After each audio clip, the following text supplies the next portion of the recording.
lovely day!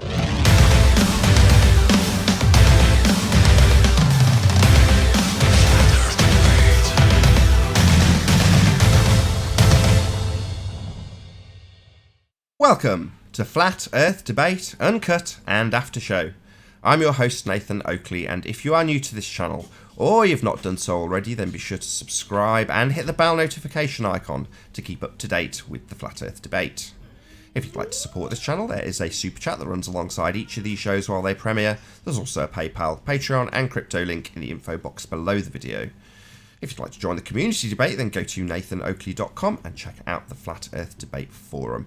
Now, we are in the interim stages between two live debates at the moment, and the last hangout completely wiped out by snipers. So what I will do is transition across as we do. Oh, what a day! What a lovely day! How you doing? Hi. What I'm going to do is it's been overrun by snipers, unfortunately. So what I'll do is I'll start a new hangout and publish the link to all of the people in Skype, which I'm sure you're in one of the groups, aren't you? Yeah, I just came in to make a collection of who the sniper was. Yeah. What's a collection? The information of the guy that sniped us. Oh, I see. Gathering intel from the back chat. Yes. I see. That makes perfect sense. Okay, right. Let's see if I can find some new live feed. New hangout. Go live now. Yes, that's the one I want. Technically, I'm already recording. Not live, though.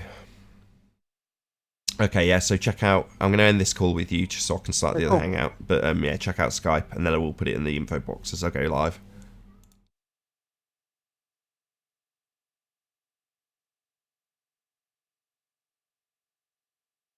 Alright, that's that. Done. Okay. So on the last show we had a great discussion about the curve calculator.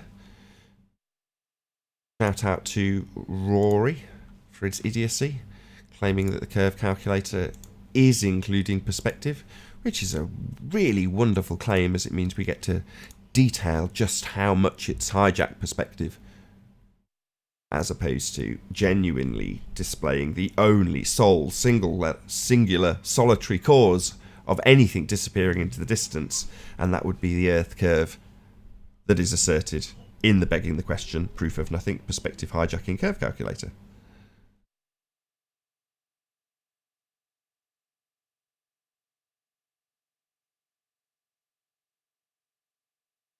On to that. I need to get ready for the live show. I need to share the link, don't I? I need some guests. That's the most important thing. Right, that's where's Skype. Master B, there you go. There's your link. Have some of that. Atom Bomb Chat. There's your link too. Have some of that. Then I need to change my account, don't I? Go to the actual live show and publish the link there. Let's do that as well. Big Boss Man, you can have a link too.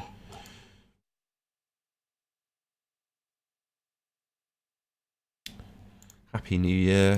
That's another chat that can have a link. Right, I think that much is done. Okay, next. Set up a live show. Live dashboard, that's the one. We'll get a few guests before this starts. Set it for 3:30.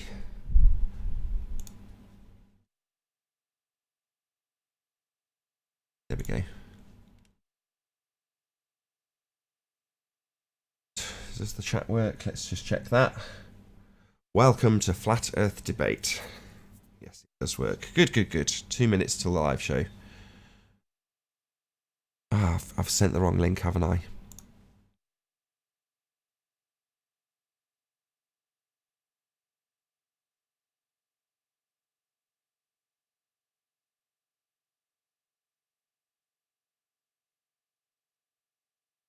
So Google Hangouts has actually changed the link so that if you tried to copy and paste the link from a shared page during a live show, you wouldn't actually get into the Hangout. You've actually got to go and click on share. Hey, Slick. Hey. Got sniped again? Yeah, the whole show got sniped just before I rounded out the last show.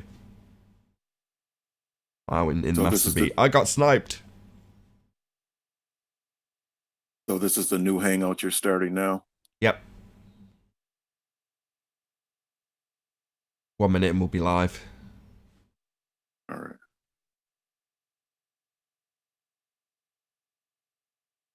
Could just go. Get going. Start streaming.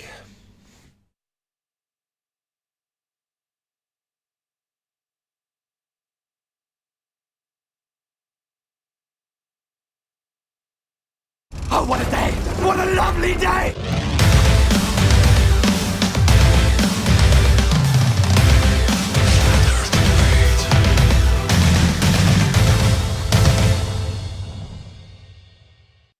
Welcome to Flat Earth Debate Live.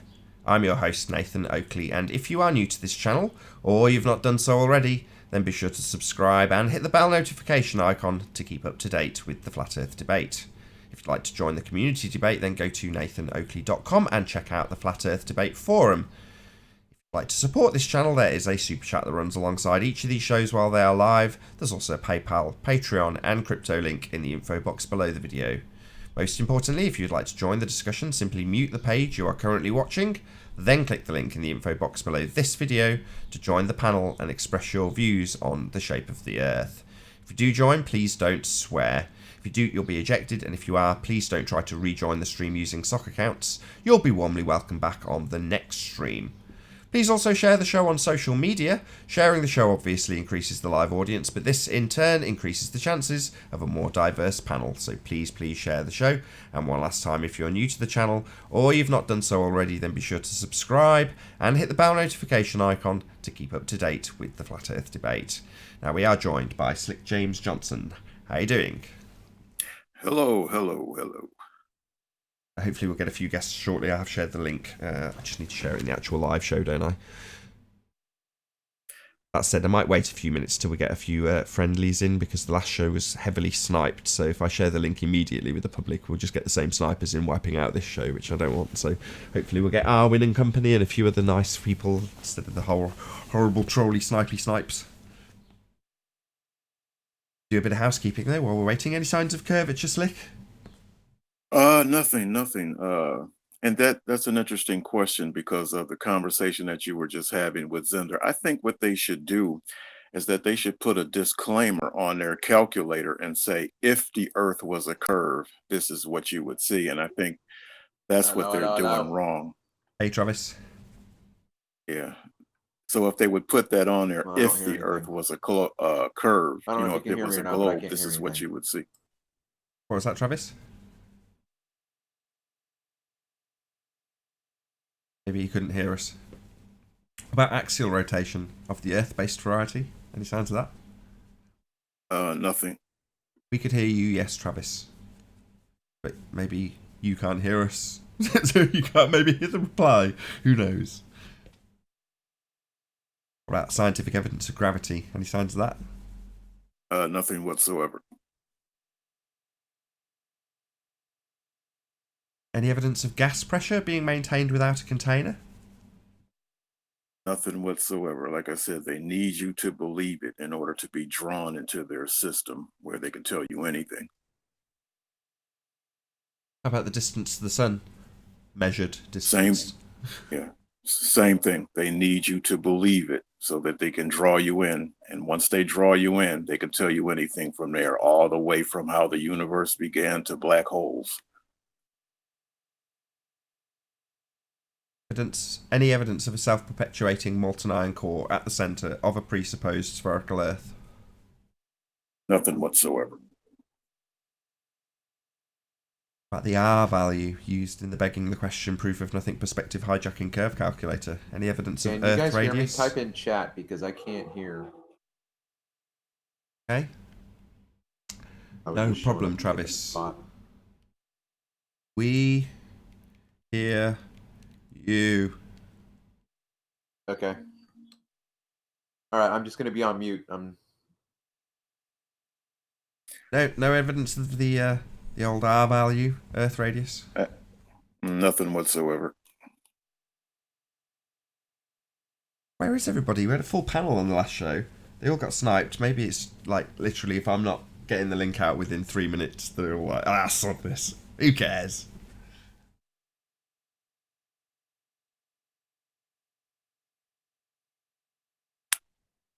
But yeah, like I was saying, I think that's what they need to do. They should make that calculator and put a disclaimer if the Earth was a globe, because by saying globe, calculator, and not putting that disclaimer on there, they're misleading people into believing that they're on a globe, and that's why they think that calculator is valid. So they need to put a nice disclaimer on that.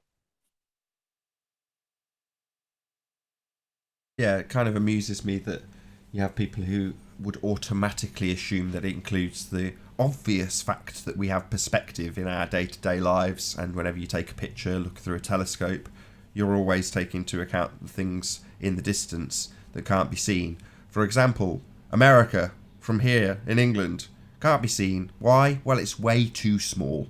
The angle that you would have to is just beyond non-existent. It's tiny, so it's too small. It's beyond the diffraction limit. You can't see it.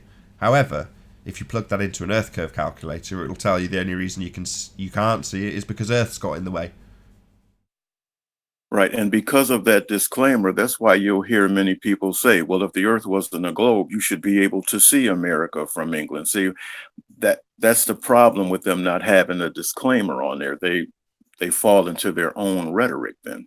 Yeah, they actually believe that if the Earth wasn't a sphere, you could see forever. It's like, no, you see in perspective. Things that are small, or even things that are big and far enough away, become too small to see. Hey, Flat Earth. Hello. Hey, Now you're here. I'll stick the link out for the public. So if you're watching this on the live stream, then you can now join. You just have to refresh your page. Hello. Hello. Hey, Arwin. That sniper was quick. Yeah, they're on fire Sniped today. everyone instantly. Well, I've just shared the link with the public, so we might have the same exact thing occur. We shall see. Show 800. Maybe it's like a milestone for the fanatic, fundy, zealot globeheads. Like, no, we must sabotage the 800th show. and see, that's just so telling right there. When they have to resort to that, that just shows you that they have no confidence in their product whatsoever, because if they did, they wouldn't have to snipe it out. I kicked Rumpus before that happened. Maybe that was the trigger for it. I used and abused him. All I wanted him to do is disclaim that the curve calcs have no perspective. Hey, Anon. Well, if you didn't, you were just going to get the Rumpus show, where he was just going to take over the whole thing and just like he does on Jose's. Once he goes on Jose's, he owns it. Sure. Well, he still hasn't, complied after saying he would model out Anthony's observation of the Isle of Man from his belly on the beach at some bees. It's always one more day, 99% done, not quite ready to be presented. And I've said all along, we'll let you beg the question and assume the Earth's a sphere and model it out in your reification fallacy. Show us the model where you can actually make that observation work. And it's not been forthcoming. So I have no guilt whatsoever just kicking his ass out after he disclaims that Rory's a dumbass, claiming that perspective is included in the geometric calculations that beg the question, prove nothing, and hijack perspective. They definitely don't include it. Well, like I said, all you were going to get after that anyway is that, well, you're just too stupid to understand. You don't understand because you're stupid. You were just going to hear about a half hour of that. Right. Yeah, I've had my fill of rumpus. But as tertiary sources, you end up finding out, hey, Sleeping Warrior. Yo. Find out on the grapevine about these idiots like Dazza the cameraman and Rory. What's the current? What have I missed? Just the sniping session. How long have you been back live? Let's have a look. Very long, 4 minutes. Oh right, No, 9 so we've not minutes. done 9 minutes. not done housekeeping yet. Then no. Yeah, we've done housekeeping. Oh, was there any evidence of curvature? No, we did discuss the tail end of the last show, which was to say Zinda came on and You know, it gets frustrating when you get somebody to concede that things disappear into the distance, and then they say, well, no, it's not in the calculator, but it's not a perspective calculator. And you're like, yeah, that's our point. You know, it's just madness. What was the conclusion with Zinder? Did you lose your temper with him or what? Of course. I get very frustrated when somebody concedes that things disappear with distance, and then also concede that that's not included in the calculator that is accounting for things disappearing in the distance. The point being, the only assertion from that calculator is that things disappear in the distance for only one reason. Earth has got in the way. That's the only assertion. There's no other factors. There's no, well, it's just too small to see. It's a 10-foot tree at 25 miles, therefore way too small to actually resolve. Well, that's not included. What's it? Why is it gone, Earth curve calculator? What's that you say? Earth curve? Oh, what a surprise. It was me coming to this Earth curve calculator expecting you to say something else. What's that? What's that you say? It's Earth curve? What, the reason I can't see this Rubik's Cube at 3 miles away? That's Earth curve getting in the way, is it? It's 8 inches of Earth curve. Or whatever the maths is. How many miles did I say? 3. Right. Anyway, it's Earth curve. Not because it's too small. Very easy to see 8 miles or 4 miles or whatever I said earlier with a telescope. But you're saying that it's disappeared to Earth curve. Oh, right. Maybe there's other things that cause things to disappear in the distance. What's that you say, Zinder? There is. Well, where's that in the calculator? It's not there. No shit. It's hijacked it. It's calling perspective Earth curve. Simple as. Yeah, I agree. And you know, if somebody didn't come along and point that out, we all would be globe people eternally, because we would never know that things disappear in the distance. We would all just be under the assumption that the only thing that could cause it is curve. It'd be good to know when it was, how far back it was that we realised that it was the hijacking of perspective. I mean, we've been bang. I mean, how long is it? I mean, at least it must be at least 200 shows, maybe more. Wonder when the turning point was. I could tell you exactly. So Wasn't it basically the response to all the autographic ball view with a person standing upon it? Because they were constantly falling back on that nonsense. And eventually we just saw, like, that is not how it works. Ranty drew the linear relationship with something that was always being asserted as being caused by Earth curve. So you've got wind turbines going into the distance, and they're getting smaller as they go into the distance, as you would exactly expect. That's perspective. But the globe side claim, of course, what's causing that? Well, it's caused by Earth curve, of course. They've only got one cause of anything happening in the distance, Earth curve. So we can just rest assured that will be the claim in every single instance, whenever we talk about the begging the question, proof of nothing, perspective hijacking curve calculator. The cause of these wind turbines getting smaller with distance is Earth curve. So I said to Ranty, can you find these exact wind turbines going into the distance and alleged to be curving with the Earth, but inside elevation? So Ranty went through terabytes of data, like loads and loads and loads of it, and found exactly that, a span from left to right. And they're obviously flat as a pancake. There's no curve whatsoever, let alone this really exaggerated curve, because it's perspective. You know, they're just getting smaller into the distance and they're very far away. So there's no curve there. And what Ranty then did was worked out how much there should be based on their distance, and that it should be an exponential increase, 8 inches per mile squared. So the further you go, the bigger or more extreme the curve is. And there isn't one. When you actually map out what you see going into the distance, it's completely linear. In other words, in line with perspective, and sod all to do with this exponentially increasing curve as you look further and further away. And that's always going to be the problem. So when you've shown Dazza the cameraman's footage, and he's showing a boat with the bottom obscured, claimed to be, well, what else? Of course it's Earth curve, right? Well, the problem is that there's a landmass further into the distance. Well, yes, it's much smaller than the boats. That's an effect of perspective.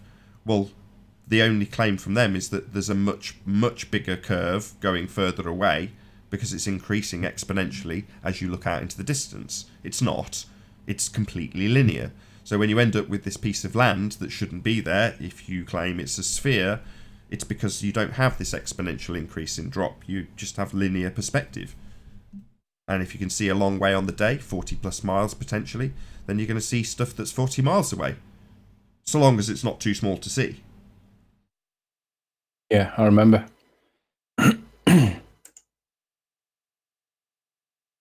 Yep, fun times. Shout out to Awaken Narrative for the super chat. Thank you very much. It says, congratulations, 800 shows and still not one proof of globe. Yep, you're not wrong. Can't prove globe, but they haven't realised it yet. And they still bully people on the internet into thinking that they can. You can't prove globe. It's not a globe. No, all they can do is take the effects that we see in day-to-day life and hijack them and attribute them to globe. Well, you know, we see things getting smaller with distance, something that's entirely ignored when your calculator's applied and the only cause is only ever going to be Earth curve. Well, if anybody ever tells you, if you're in the audience and a flat earther, that that curve calculator that assumes its outcome is somehow proof of something, just ask them, do things get smaller with distance? And when they say yes, at a great enough distance, will they disappear? Yes. Where's that included in the calculator? Oh, actual size only. I'm sorry. So I was just going to add, it's actual size only, so the mountain that's 3,000 feet is 3,000 feet if you're standing next to it, it's 3,000 feet if it's 30 miles, it's 3,000 feet if it's 300 miles, and, oh, what's that you say? If we're on a flat plane we should see it? Well, that would be ignoring the fact that it's too small to see now, wouldn't it? Like your calculator does.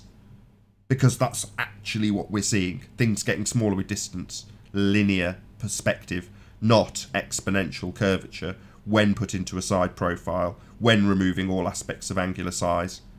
That's just bollocks. That's just the way you've all been tricked. You being the globe-head muppets that think they live on a sphere and have absolutely no evidence to back it, other than linear perspective. That's it. And I was going to add that that's why they need a model, because reality won't help them.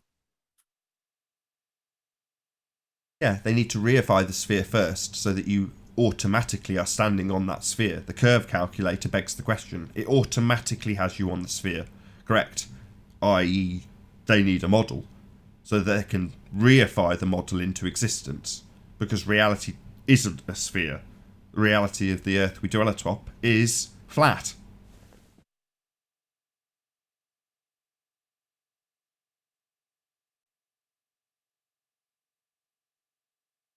Hello again, Zinder.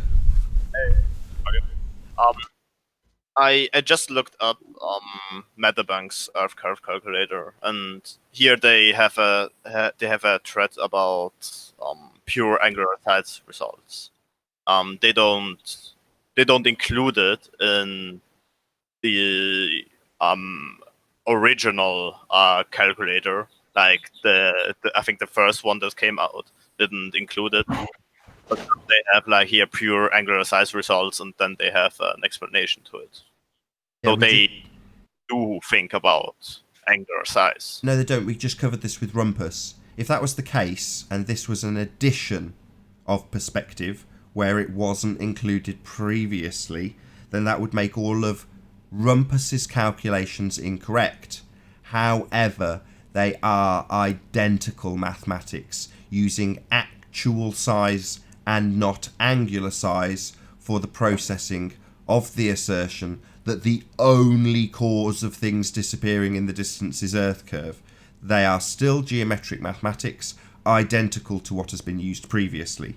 The addition after the mathematics have been done of an angular translation does not mean that they are working out the mathematics based on the angular size resolution, because if they were, they wouldn't continually and only assert that Earth curve is the single cause of things disappearing in the distance. Because if they were including angular size, then somewhere in the calculation it would say that this item is simply too small to see, as opposed to the only assertion of cause of things disappearing being Earth curve. Zinder. Yeah, they don't include angular size in terms of things dropping quote below the horizon, but they things don't drop below the horizon. Here. Things don't drop below the horizon. That's the assertion that the Earth curve calculator makes when they assert that things drop below and only drop below the horizon because the Earth is curving. That's the only assertion the calculator makes, Cinder. So, yeah. So? Well, things can disappear with distance, though, can't they, Cinder? Sure, they can. Yeah. That's not there in the calculator, so it's not accounted for, is it? Not accounted for, Cinder. Well, they show you how to calculate things disappearing because of angular size. That show you in the calculator. Oh, but and then they don't. And then they apply it. So no, they don't. Oh, so they show you how to do it and then ignore it. That's useful. So they tell you that things disappear in the distance and still assert. Wow, they're really pissing in your face in that calculator, aren't they, Cinder? They must think you're really stupid when they make that calculator for you. I think the only reason it's there now is because of this show and because of Nathan. That's the only reason. If you weren't bringing that up, that would not be there. Why would they tell you about the angular size of something and then not apply it, Cinder? What's the point in that? They could tell you how to make chicken McNuggets next to that calculator and then completely ignore that. It'd just be irrelevant nonsense, wouldn't it? For the same reason why when I stand on a bathroom scale, it doesn't show me the temperature of the room. Sorry, we're looking at pictures. We're not weighing this picture of a sunset, are we? Are we weighing this picture, Cinder? Or is this a false equivalence? Can you repeat? Are we weighing this picture of a sunset, or are we comparing it to perspective exclusive geometry mathematics that only assert one cause? Or are we weighing it on a bathroom scale, Cinder? Oh, we are looking at two different reasons why things disappear, and this one shows you one of them. Two different reasons? No. Yeah. No. Things definitely disappear for the first reason. You've conceded this on the last show. Things definitely disappear when they become too small to see in the distance, don't they? That's an absolute certainty, isn't it, Cinder? Yeah, that's a fact. It's ignored in the calculator. Eyesight, so when they tell you why things disappear in the distance, they ignore that. Perspective's ignored, and when things disappear in the distance, it's claimed that Earth curve causes it. Well, one of those things is a fact. The other one, Cinder, is people like Mick West pissing in your face. They're laughing at you, Cinder. They're laughing at how stupid you are.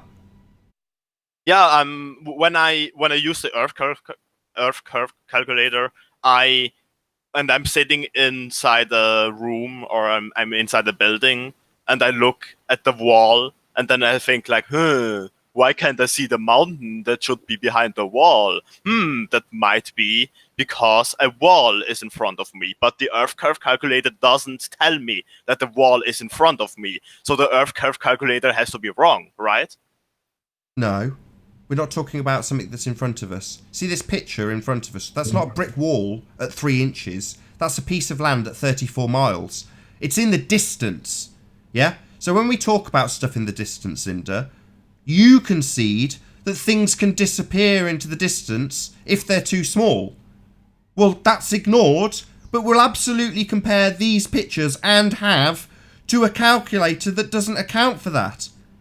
And it's even worse. It seems like the people who peddle this nonsense to you have even put next to the calculator an angular size calculator from what you're telling me. So they really rub your face in it. I bet they laugh their heads off when people use that calculator. Yeah, look, here's the real reason things can disappear in the distance. It's not used in the calculator. No, we'll just tell you it's Earth curve.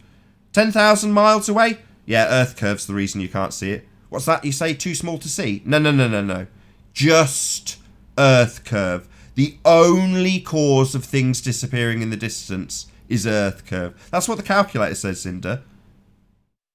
Sure, so angular size obviously makes things disappear if I don't have a big enough aperture, if I don't have like an aperture the size of the planet itself, for example. So obviously when something disappears, there, as we discussed, there are two reasons. And what you still don't seem to understand is that one of the reasons is angular size, the other one is that something is in the way. The Earth curve calculator tells you when you are standing on a large body of water, when the water will be in your way on a globe Earth. That's the only thing it does. It doesn't I tell know. you about angular size. Yes, So what's it the problem? only says something's obstructing the view, and that would be Earth curve.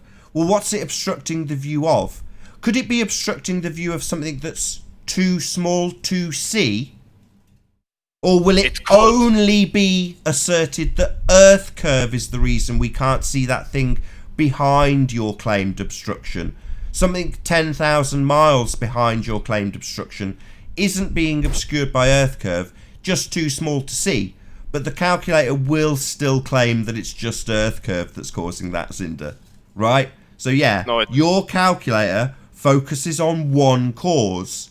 The thing in the near distance they claim is there but is not, that reifies your religious faith in a sphere Earth. The Earth curve obstruction's the only cause. Well, the target, the thing that's actually getting too small to see, that's not accounted for. The fact that it's too far away and too small. It's only the Earth curve, isn't it, Zinder? That thing they need to peddle to you, the bonehead, the thicko, that they're trying to convince with lies. So, in other words, they tell you if you had infinite good and infinite vision, how far could you see over a large body of water? That's pretty much what they want to tell you. That's it. According to the mathematics applied in the calculation, geometric only, perspective exclusive, according to those stupid maths, they would assert that we could see New York from Wales. Well, you can't, Zinder. It's way too small of an angle to see New York from Wales. But the calculator, which excludes perspective, would make that assertion come to life when other retards say, "Why can't we see New York from England?" Wales. And we say, because it's too small to see. But when you put that into an Earth curve calculator, guess what they say the cause is, Zinder? There's only one. Guess what it is? Earth curve!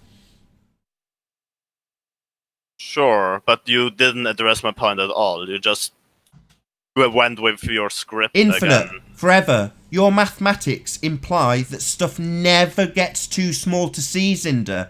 No, The it only doesn't. reason it disappears is because Earth gets in the way. So according to your maths, stuff doesn't ever get too small to see.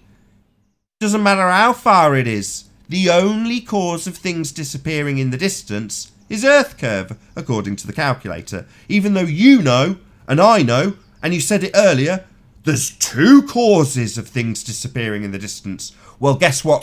The calculator says there's only one cause, Zinder. Earth curve. No things disappear into the distance, Zinder. You can see forever, according to your mathematics. There's no angular resolution limit, only Earth curve obstruction. Because what they've done is taken the fact that things disappear in the distance because they become too small with distance and claim that that effect is Earth curve getting in the way. The single only cause the calculator claims.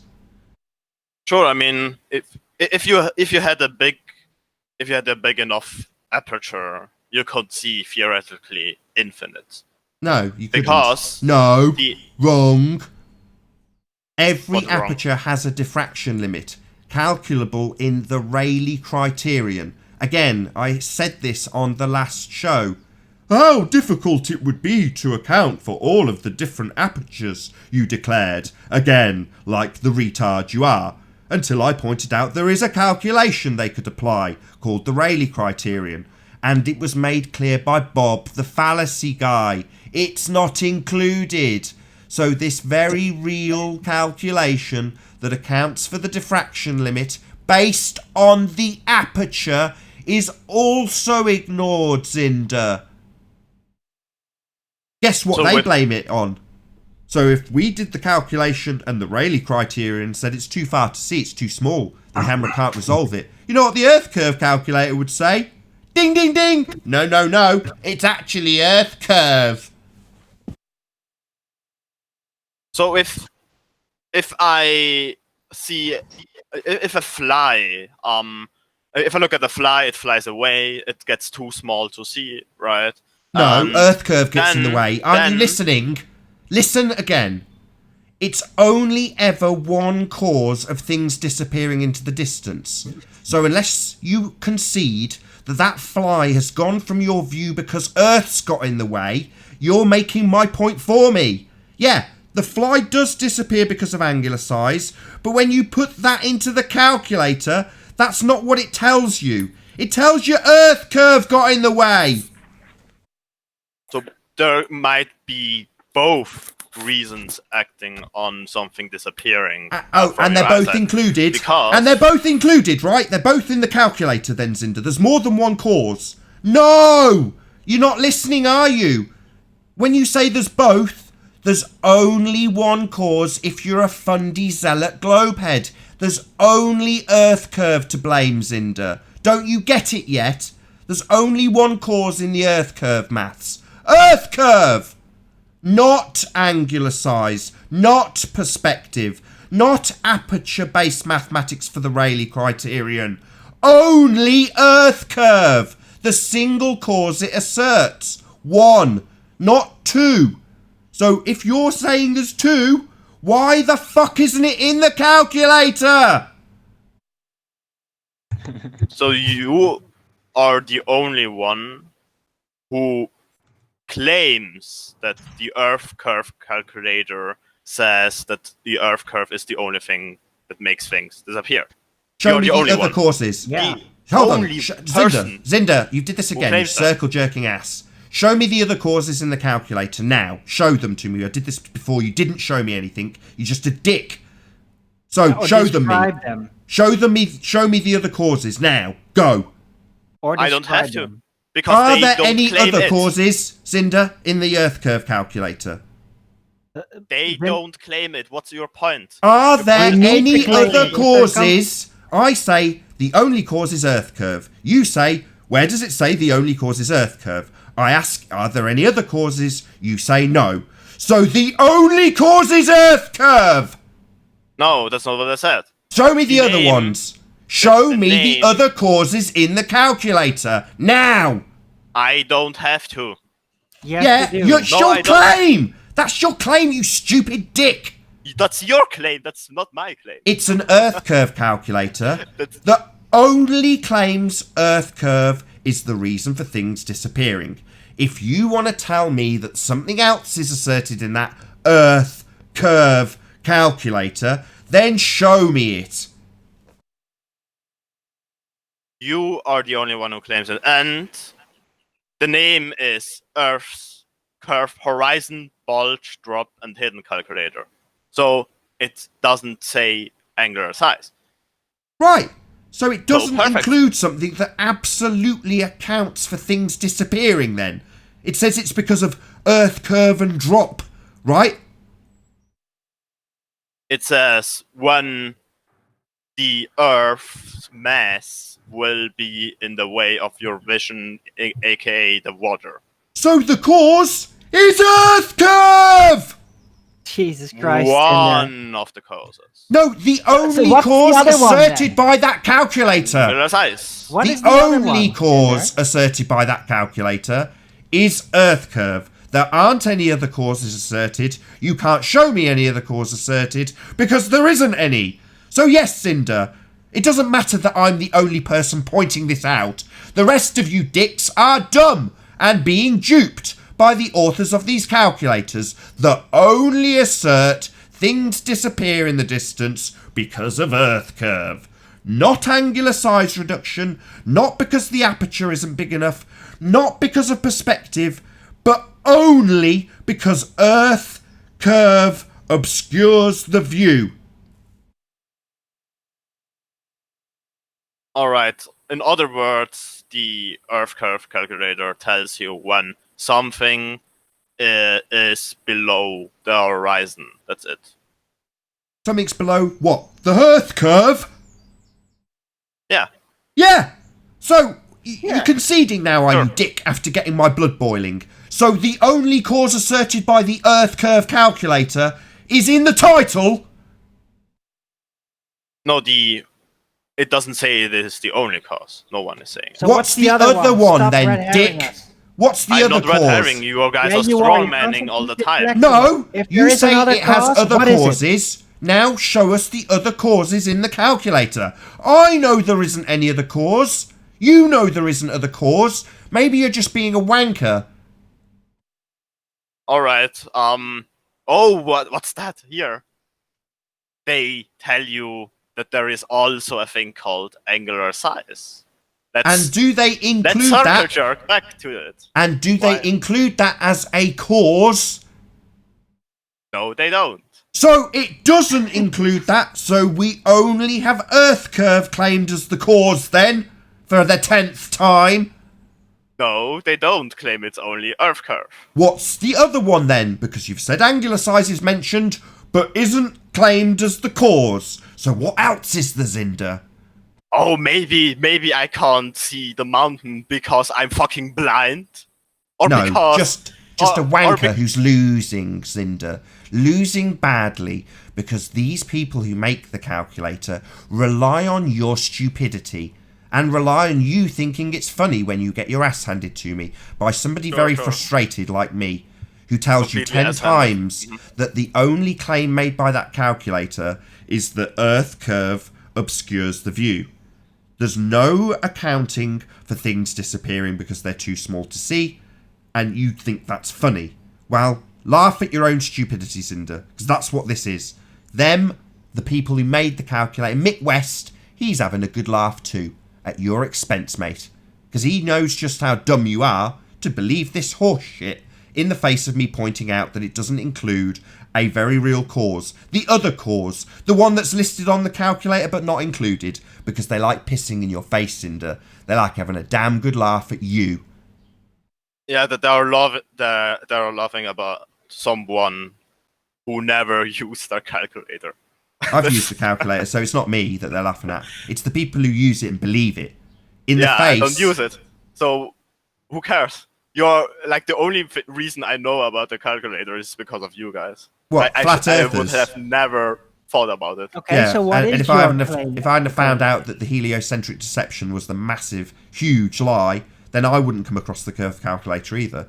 Anthony introduced it to me because Dazza, the cameraman, was telling him about how he must beg the question and assume that the Earth is a sphere, and then assume that the Earth is a sphere is part of a value that you attribute to refraction when using the begging the question proof of nothing perspective hijacking curve calculator. Dazza, the cameraman, was very keen to make Anthony beg the question and then beg the question again. Sniper. Who is it? Jonathan. So yeah, there's lots of caveats that we get told, or in this instance Anthony was told, about how we must use the calculator. We must use the begging the question fallacy on acid and assume the Earth's a sphere and then assume light bends around it at 7/6 of the presupposed R value.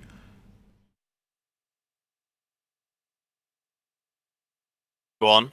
There's rules to using your calculator. So not only do they expect you to be stupid, they expect you to follow the rules and use it how they tell you to use it when you beg the question, because it's weak, Zinder.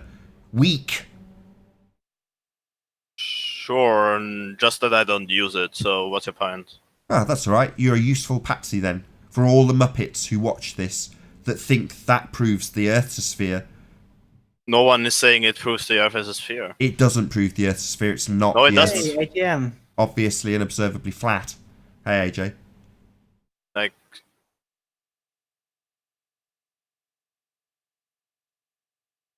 Hello. Hello, lad. oh, perfect. So Zinder, let me explain it for a moment with the curvature calculator. Let me just address the point that. No, no, did just you a hear, minute. Did Just you a hear minute. my appearance on Jose's the other day? I mirrored it on my channel. Did you see that? No, I haven't seen a lot of Flat Earth recently, but let me just 1 second. I talked about the viewing function mostly. Viewing functionality. 1 second, Orwin. And Just to say. views don't supply that. One second. If you're gonna then compare it to something that does with a view function, like a picture or photograph, then there's a disconnect there, and you can say, okay, it's not needed But that doesn't make it true. That's just a straight out lie because the two are not compatible. One excludes viewing functionality and the other does not. And then other people will say, okay, it is accounted for, but can't actually show how that is done. It's done outside of the process as an aftermath, which is also a fraud. So you can't do it. That's it. Sure. So to address the point before I want to make before you started to talk, nobody is claiming the Earth curves calculator proves that the Earth is a sphere. First of all, only flat earthers claim it, though it is a straw man. Total bollocks. And that's total lie. That's lies. Rumpus claims that it doesn't need it. I've heard who was the guy you guys talked about on the debates the other day? Wiggles. Who did claim it had it? I could name 15 people that have used it myself. You got like what's his name? What's the Australian guy called? Ruhif. Daz the cameraman. You've got bloody hell, I can't even think of them all now. There's loads of them that have used it. What are you talking about? Them using it doesn't mean that they say it proves. We're it. debating the shape of the Earth. Yeah, they do. Yeah, they we're debating do the shape of the Earth, and they're using their maths to prove the Earth's a Red's sphere. rhetoric. Red's rhetoric. What they say Audio is, guy. What they say is that their observation proves the Earth is a sphere.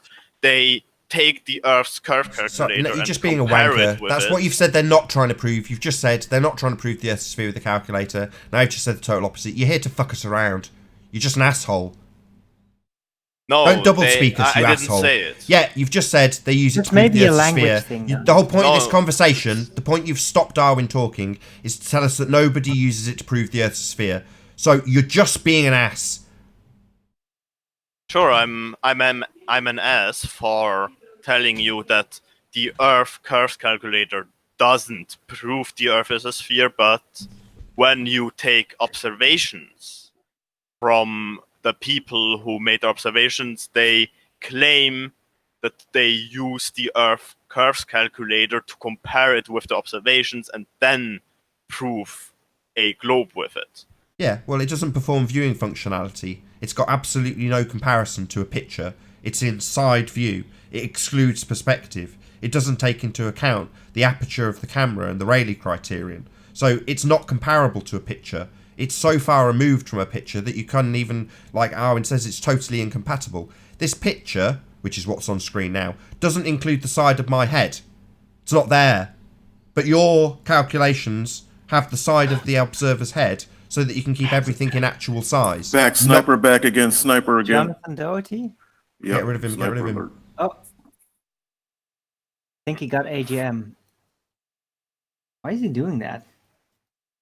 I want to get the whole panel. They got This him. is a devastating conversation So glad that Zinder's AJ's here. assisting in. Zinder's assisting us making it far more clear for the audience that the calculator doesn't include perspective and how it's hijacked perspective.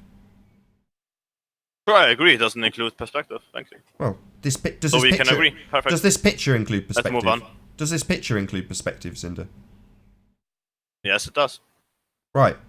Well, that's what's getting compared to the calculator that doesn't include perspective. Like you know, like every picture ever taken includes perspective. Yeah, absolutely. Yeah, but perfect. according to the Yeah. calculator, this lamppost is dropping with Earth curve, Zinder. Yeah, No, I this, don't this think one's so. not just closer. This isn't accounted for, Zinder. Let's get it clear for Zinder again.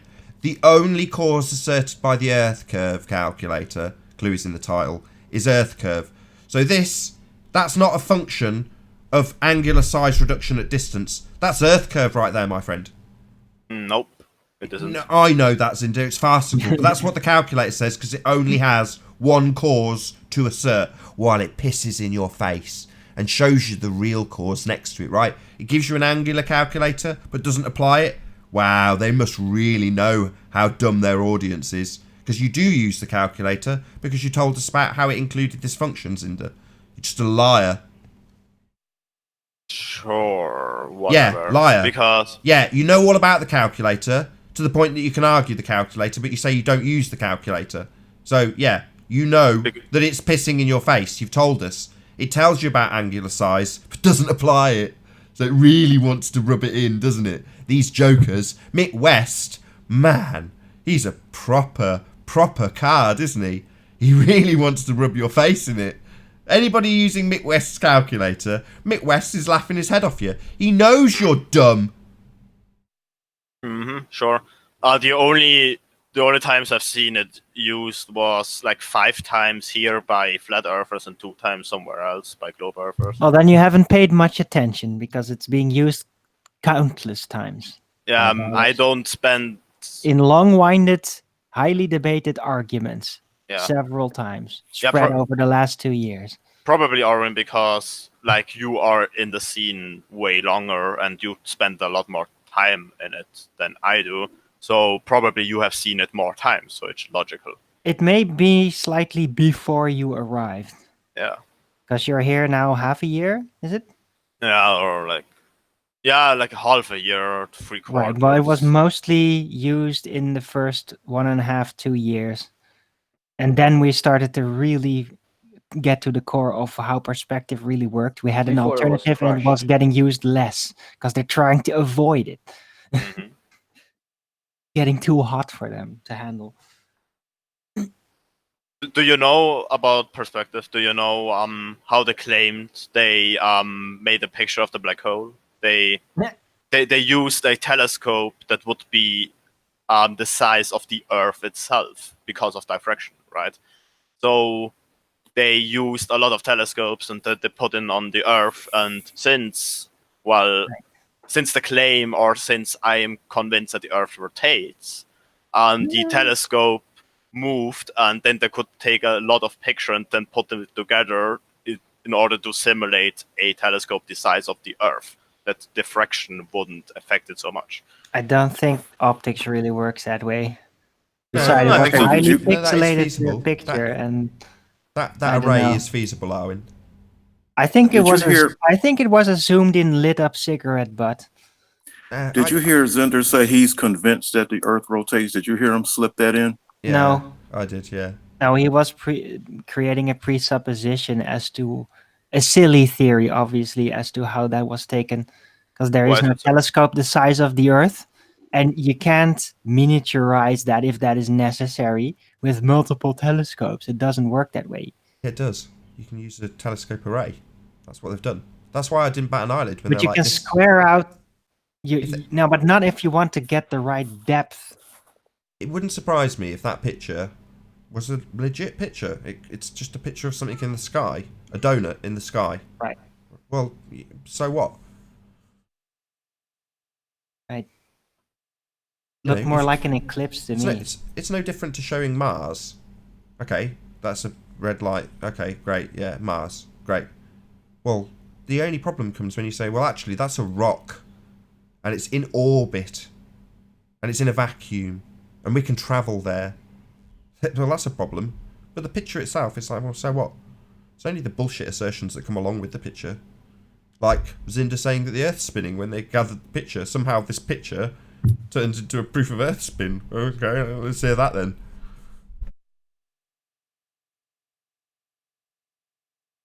Oh, sure. Like the other possibility might be, as life is short, just wrote to me that the picture itself, so the picture of that black hole, or whatever it is, would be rotating above the Earth, and the Earth would be stationary, so the telescopes wouldn't have to move, but the picture itself would move around the telescopes, and the telescopes would take pictures of it, which doesn't sound reasonable to me, but it might be, like, on the first thought, a other explanation for it. So, if the Earth's spinning, how many reference frames do we have? Does the Earth rotate underneath the atmosphere, or do they rotate as one? Oh, it doesn't rotate underneath, probably. It rotates pretty much as one. And there are infinite reference frames when you go from north to south. There's one reference frame when you go from west to east. Sorry, infinite reference frames, what are you talking about? Is it 2 reference frames or 1 reference frame? Infinite. The more you go to the north, the more reference frame you will have. So, every centimeter could be a reference frame. I see. Every new centimeter.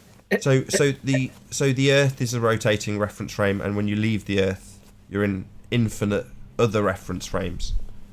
When you take an airplane, or let's say you take a helicopter and hover above the Earth, and you stay there, you are in 1 reference frame.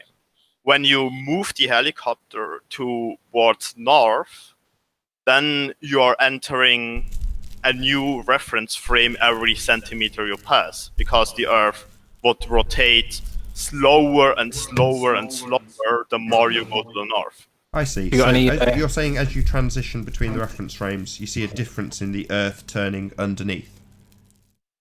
Yeah, because of the difference in speed you experience when you go from the equator to the north. It is really... I got it. But the bit I need you to confirm is different speeds of the Earth rotating underneath. Correct, Cinder?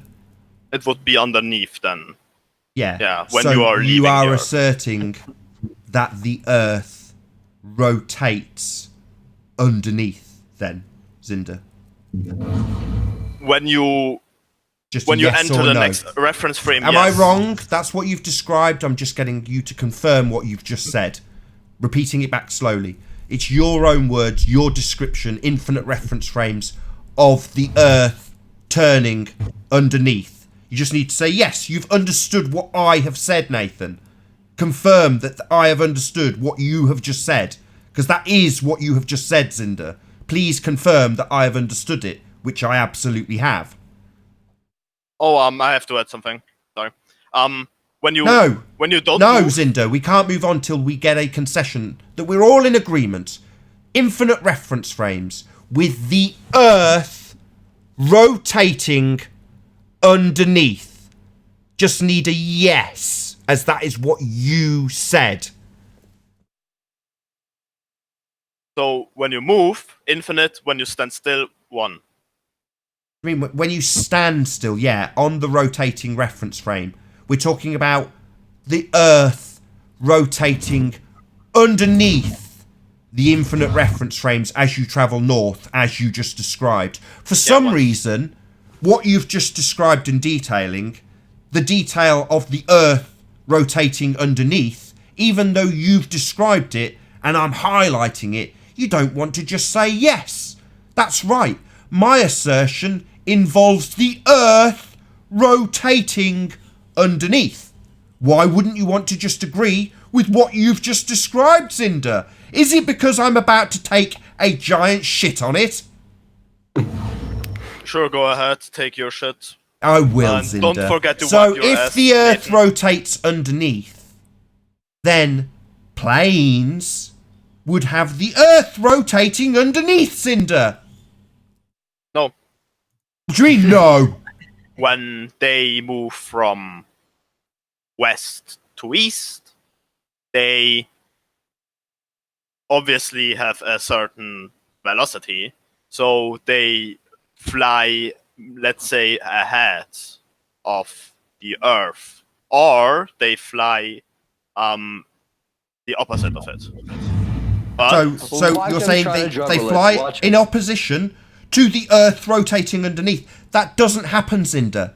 Because if it did, your plane times would be drastically increased if you were flying against the Earth turning underneath, or decreased if it was turning with you and the land was travelling towards you as you flew. That doesn't happen, Cinder, because the Earth doesn't turn underneath, you utter retard. so the the planes, they keep a certain momentum, because momentum is conserved, as you know, unless you put a force against it. Do you agree?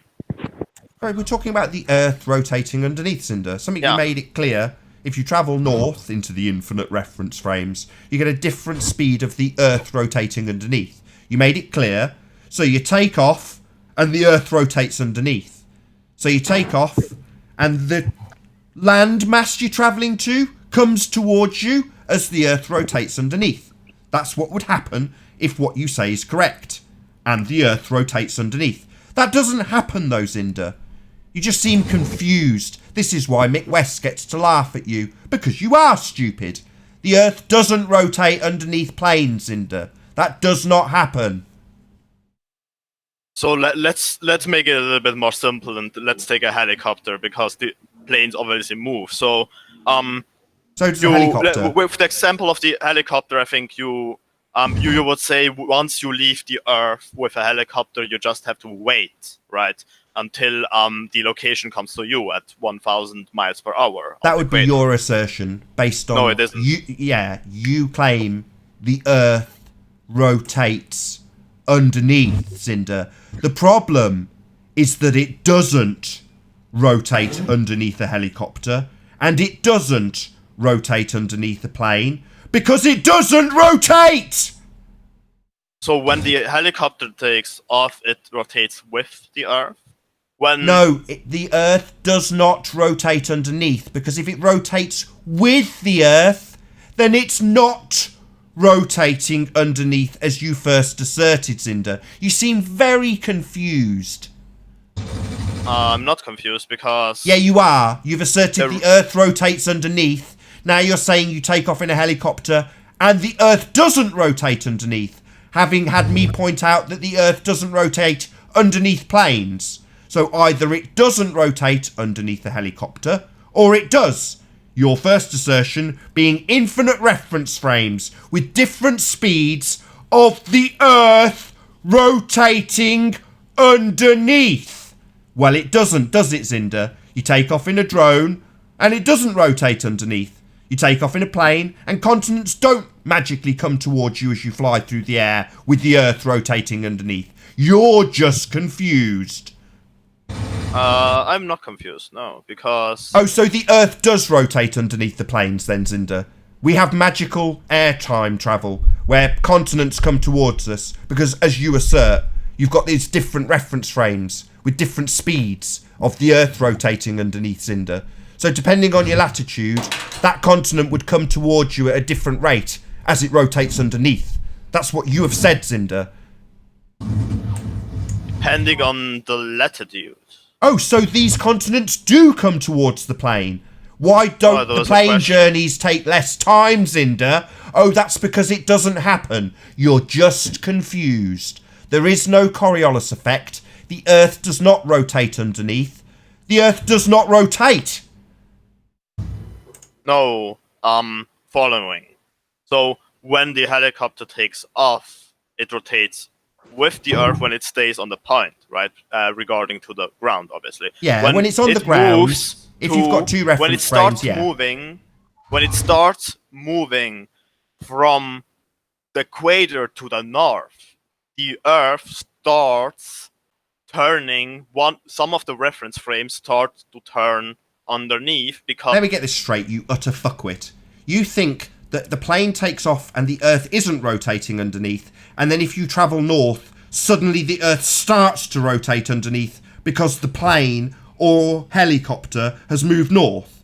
Are you retarded? You think it doesn't move underneath until you travel north? You're a fuckwit.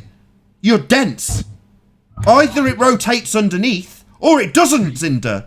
It doesn't start rotating when you move north in a helicopter. That's just stupid.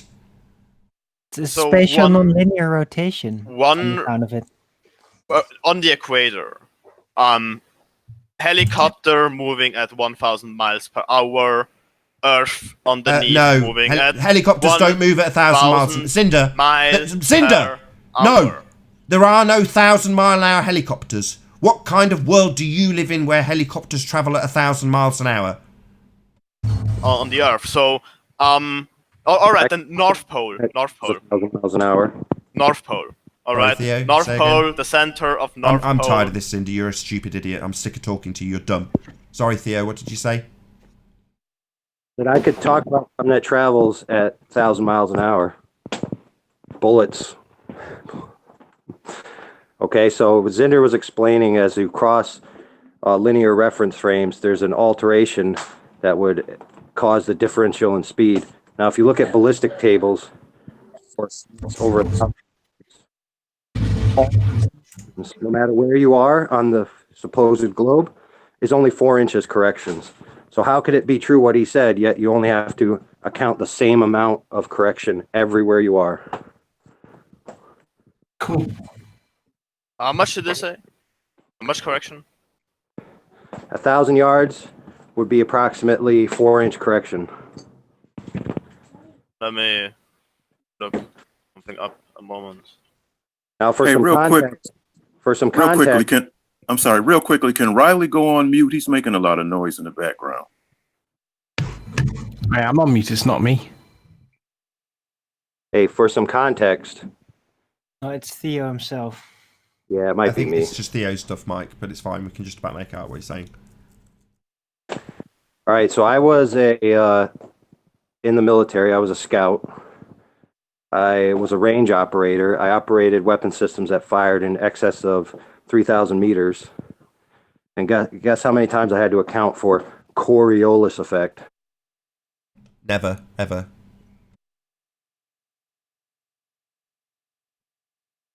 Now, there's another effect called the Eötvös effect, which supposedly only applies in a east and west direction, and the Coriolis only applies in a northerly and southerly direction. Guess how many times I had The Eötvös effect is north and south as well. Yeah, but I mean primarily. Obviously, if you're in a reference frame, you're going to be rotating that direction yourself, Right. but your target will be orientated to you differently. So your target could be anywhere 360 degrees around you.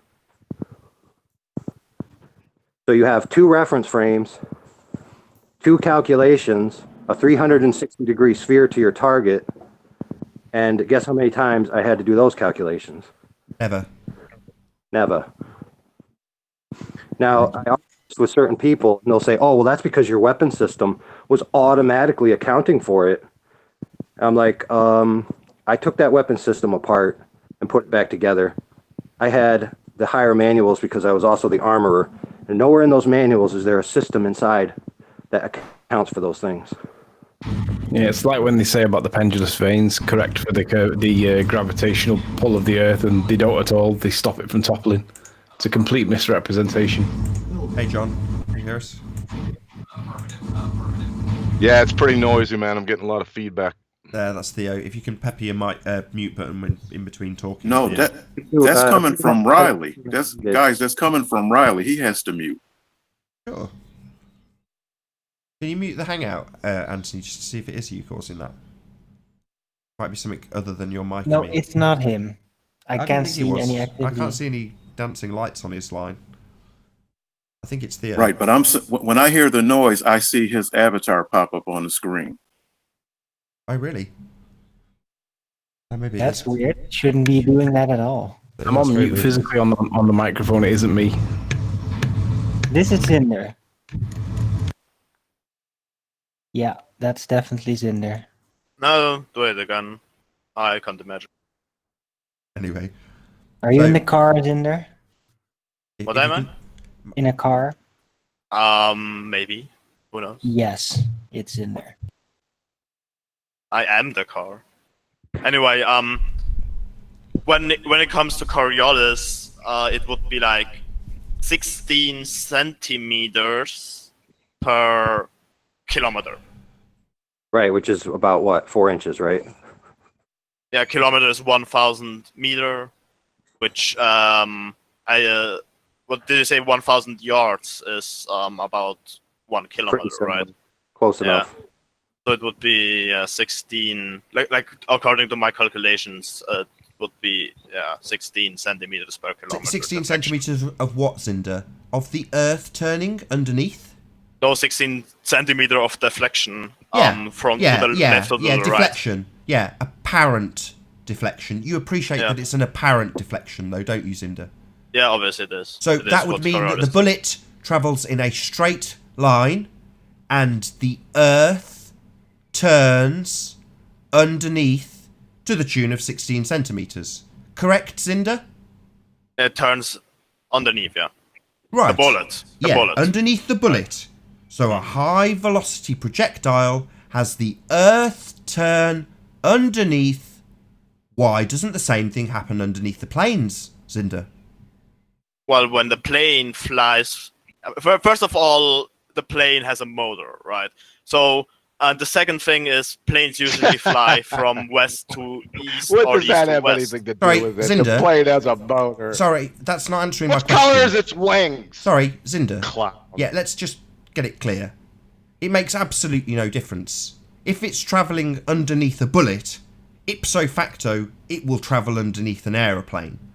Sure. Hey, I can answer that real quick. And there you go on. There are bullets, projectiles that have assisted rocketry. So bullets themselves have a motor. So your point is moot. It only compounds the problem. It doesn't take it away. Right. So yeah, the like bullet will have all a limited amount of bullets. time in the air to experience the Earth turning underneath, whereas a plane is in the air for hours and should experience huge amounts of the Earth turning underneath with the continents coming towards you as you fly towards them. But that doesn't happen, Zinder.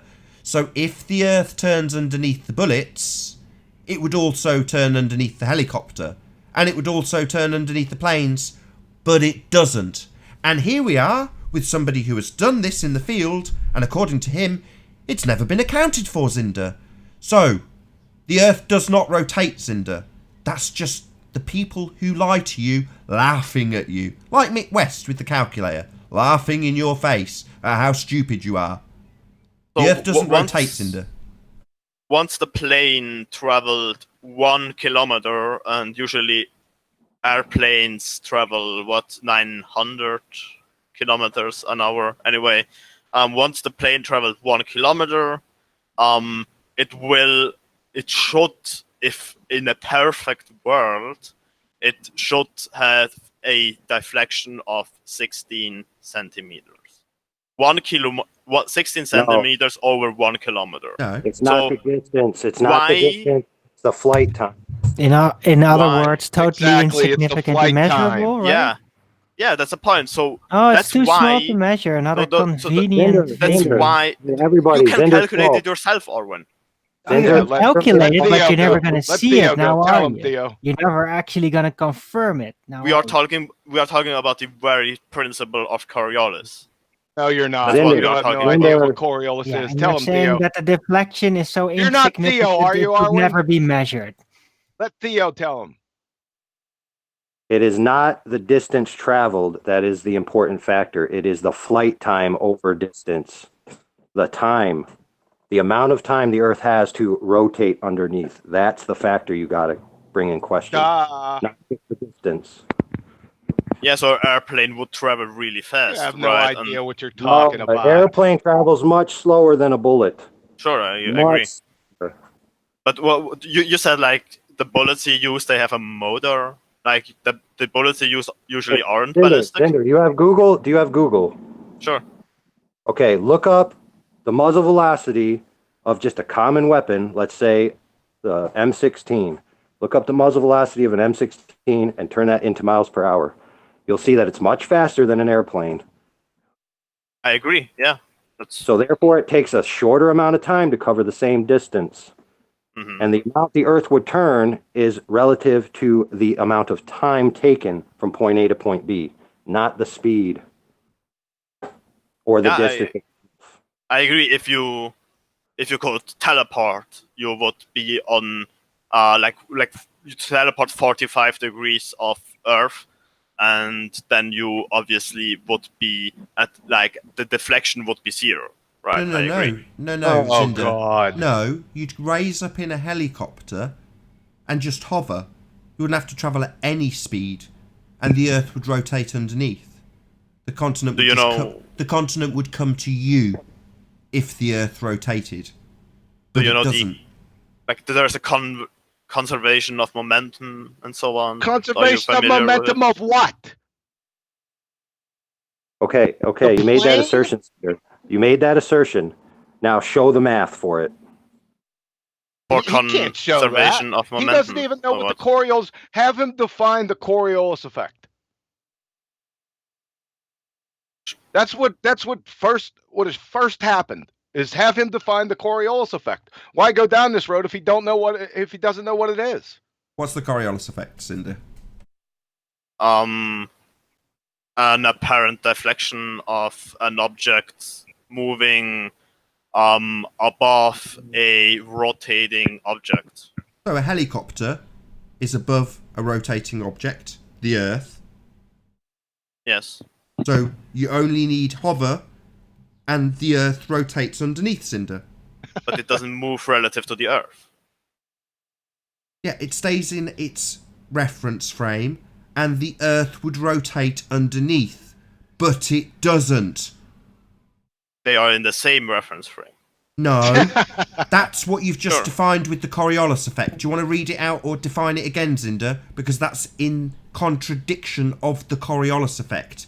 One reference frame, no Coriolis effect, my friend. Confused again, Zinder? Two reference frames. That's what gives you Coriolis, not one. Yeah, or more. Right, so the helicopter is not in one reference frame with the Earth then. Two reference frames, my friend. That's what gives you Coriolis. Yeah, but I said that the helicopter doesn't so experience the helicopter Coriolis. would hover and the Earth would rotate underneath if you have two reference frames. But we don't. We have one. We yeah, have one. so no Coriolis then. In that case, when the helicopter Not in that hovers case. above Either the Earth yes. rotates underneath or it doesn't, Zinder. It's not in that case. The Earth doesn't start rotating because you move north in a helicopter. That's just your stupidity.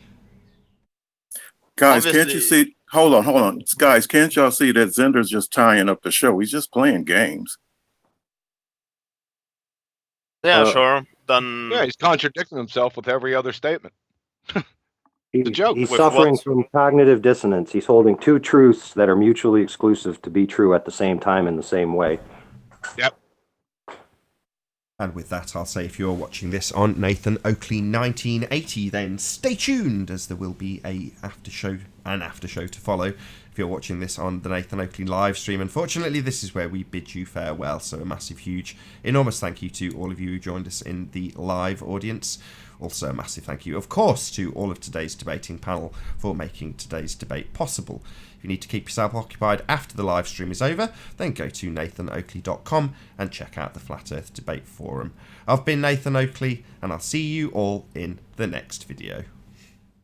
Oh, what a day! What a lovely day!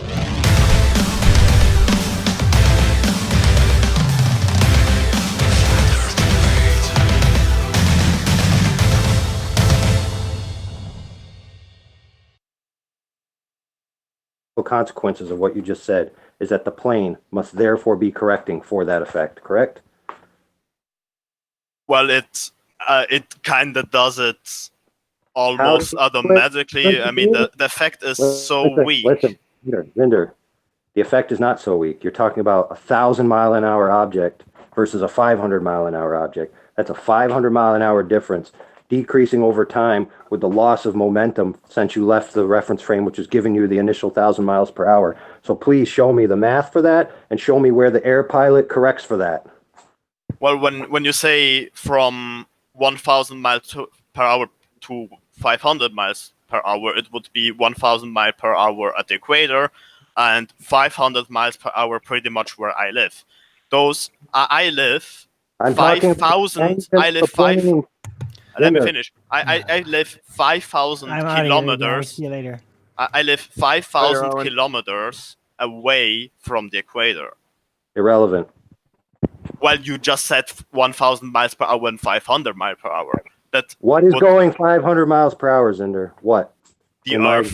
The Earth at 45 degrees. My example, the plane leaves the equator at 1,000 miles per hour. Yes. The plane itself has a thrust of 500 miles per hour. That's a difference of 500 miles per hour. Once the plane leaves the ground, it immediately begins losing momentum that it gained from the ground. Over time, that will compound itself to where the 500 miles per hour and the 1,000 miles per hour is a 500 mile per hour difference. So show me the math of when that occurs and show me the math of the air pilot taking that into account in his corrections for flight. If you can't do either, then all you're doing is asserting a faith-based nonsense statement. Yeah. So the plane the would air- be in the- suspended the animation, airplane according to leaves Zinder, the and his equator conservation of at momentum. 500 miles per hour in north direction and 1,000 miles per hour in depending joke. wherever our planet turns. It doesn't matter. But let's say it has a 1,000 miles per hour vector on the right and Vector. 500 miles per hour vector on the on front, right, on front of the plane. So what's your point? I mean, why should it lose? What's your vector, Would Victor? you agree? Would Roger, you over. agree that in order for a physical object to cause momentum on another physical object, it must be in contact with that object? Sure. Okay, so once the plane leaves the ground at the equator, it's going 1,000 miles an hour with the ground. Mhm. After it leaves the ground, it puts on its engine. The engine goes 500 miles per hour. Yeah. 1,000 miles per hour starts dipping down immediately to 999.9, 999.8, because Yeah. it's no longer in contact. It loses that momentum. That- So that means that the air pilot has to take that into account for his trip when he gets all the way down to 500 miles per hour and compensate for that. So show me any airplane, air pilot, or math that shows that that occurs. Well, the reason the airplane loses those 1,000 mile per hour is because the reference frames it enters when it No, goes more to the continually- north. Listen, in my The- example, it's continually traveling along the equator. Look, In either direction you choose. You could choose west, you could choose east. Eventually, the initial momentum that it had from the 1,000 miles per hour will dissipate. It's then only left to its engines to correct. So at a point in time, those two forces will pass each other. And at that point in time, you will get to your destination faster or you will get to your destination slower. So show me where an airplane takes that into account by either accelerating to 1,000 miles per hour or decreasing itself to 0 miles per hour. I let you speak before, then you interrupted me. So, Oh God! Why are we even on this subject? He's already well, you proven guys he's brought a it up. moron, right? I No. just came here to tell. we didn't. That's a lie. You said that the array proved the Earth spins because of the convoluted bullshit you gave for the array that took the picture of the black hole. You I didn't used say it that as proves. a proof of Earth spin, and then we got into Never it. said so- it proves. Well, Never said but- it proves Sorry, the Earth why are you now spins. rumpusing me while I point out your lies? So, no, we didn't bring it up. You brought it up. No, you brought up the Coriolis. Yeah, you claimed the Earth spinning. That's why we're talking about Coriolis, the effect that would be induced by an Earth that spins. It doesn't, Zinder. You asserted it does. That's why we're talking about it. You'd necessitate a Coriolis effect if the Earth spins. Something you brought up. I just said that the Earth spin would explain how those telescope took the picture with a circumference of the Earth itself. But I got a question. I got a serious question. Are you drunk? Sometimes. It's a serious question. I'm not kidding. Are you drunk or on medication? No, he's smiling while he's talking. That's what he's doing. I mean, this is ridiculous. Listen to this guy. You're just making shit up. Yeah, that's why I'm here. Yeah. The flat Earth debate. Let's get out. Go somewhere else. Go to Jose's channel. Go make some shit up over there. My Anybody word. listening? Anybody listening who wants to do some interesting homework, look up the term duping delight and then follow that track down to why people smile when they're trying to make arguments. Yeah, I'd like to get back to another concrete thing. The reason why I came on. Hold on one phenomenon. second. Hey, Theo, you said you were a scout. You 19 Delta. Don't dox me, bro. That's not doxing, man. I heard you say scout and you were on the ranges and stuff, man. You 19 Delta? Yes. I knew I didn't like you for a reason. No, just messing with you, man. That's really cool. Yeah, just get a range NCO or a range officer and just pummel this Coriolis nonsense. Right? Well, anybody can look this up online and see how they explain it. And if you look at the supposed table, it's a concrete 4-inch deflection no matter where you are on the surface of the globe, which is nonsense because Zinder already explained that you'd have differential reference frames. So how could it be 4 inches everywhere you are? It makes zero sense. Exactly. It's not. It's obviously not the Earth rotating causing the deflection that they're recording. It's obviously something else. I would Right. agree because when you Here we go. when you shoot a bullet of a sniper rifle, I don't really think that the sniper rifle, first of all, like the people who shoot those bullets, they know that they are facing right now directly That's right. that direction. That's right. Have you ever shot a sniper rifle? Have you ever shot a sniper rifle, sir? I have shot at a sniper rifle, but I haven't shot with a sniper rifle. So that would that answer your? I had to think about that for a few seconds. I've shot at a sniper rifle. What? Not with. With a catapult, right? With an air rifle. No, I shot rocks at the sniper rifle because there were rocks lying around me. He's drunk, man. And did they experience a Coriolis effect when you released the rock? Yes, they did. You know, that's why I missed, Nathan. I missed because I didn't take into account the Coriolis effect. So I was too drunk. I was too drunk to calculate the Coriolis effect. So if the Coriolis effect, i.e. the Earth rotated underneath the rocks, why doesn't it rotate underneath planes and helicopters? I don't know. I mean, you know, rocks, they sometimes they do their thing. And like when I shoot a rock, and you know, when I shoot a rock and it leaves my hand at the equator, it should fly at 1,000 miles per hour in the face of my friend next to me, to my right. And that's why I never shoot. Is that to the west or to the east? What? If you're facing west to conserve momentum, right? At some point, it's going to have to stay there in suspended animation, right? Yeah, I mean, it has to.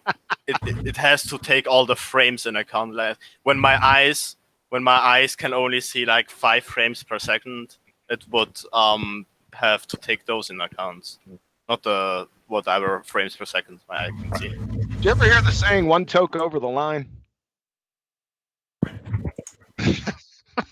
You know, at the end, it's all about frames per second.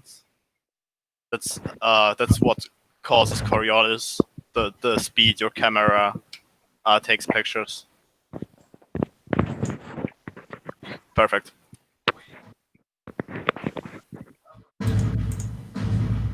Thanks for that scholarly explanation. I love all the feedback and the background noise too. There you go, a teletype. When you come in and say you live on a globe, I believe you. I believe you believe that. That's Theo. Are you playing an instrument, Riley? Sorry, I was on mute. Sorry. No problem. Is that 19 Delta making noise? So why Zinder then? Why do you believe you're on a globe? Because obviously when it reaches the point that we defeat your argument, you just laugh about it. Oh, sure, you defeated my argument. Sure. Perfect. No. Zinder, it's not sure perfect. It is a fact that your argument was defeated. You can laugh about it, but you need to look at yourself and say, why am I laughing about this? What is psychologically going on in my brain that I have to laugh when I'm logically defeated? When my belief system is crumbled? Why am I laughing? How am I logically defeated? Tell me. You hold two truths to be true at the same time that are mutually exclusive. All right, one truth is you have to throw one of them out. You have to choose to throw one of them out or continue in cognitive dissonance willfully. And the only way you can do that is by turning it into a joke. It's the only way your brain can accept it, that it's true. All right, one truth is things keep their momentum unless a force is applied on it, right? That's one truth. The other truth would be that let's forget the Earth itself. Let's just take a ball, a big ball made out of plastic, and rotate it, right? then you can see that the equator travels faster than the equator. Sorry, that you can see that the axis travels faster than the other point. I forgot how it's called, but in the Earth would be the North Pole, right? So when you put in on an object, right, it keeps, and you let it hover above it, it would move with the Earth. If you make it move with the Earth, when you move the object to the north, the Earth underneath would start to turn slower and slower, but the object isn't on the Earth anymore, so it doesn't turn slower, right? So that's pretty much what the Coriolis explains. And I don't see a problem Yeah, with it it. surely does. You have no idea what the Coriolis is. Doesn't have Sure I do. anything to do with north and south direction. Nothing. Zero. It does. It does. Cite the I'm source. sorry. On Sorry, a cite the 3D source, sphere, it Poncho. does. On a Cite the 2D source. plane, it doesn't. We don't want to hear what you have to say. You got to cite a source for us. Go ahead and post it in the chat. I want to see it. Sure.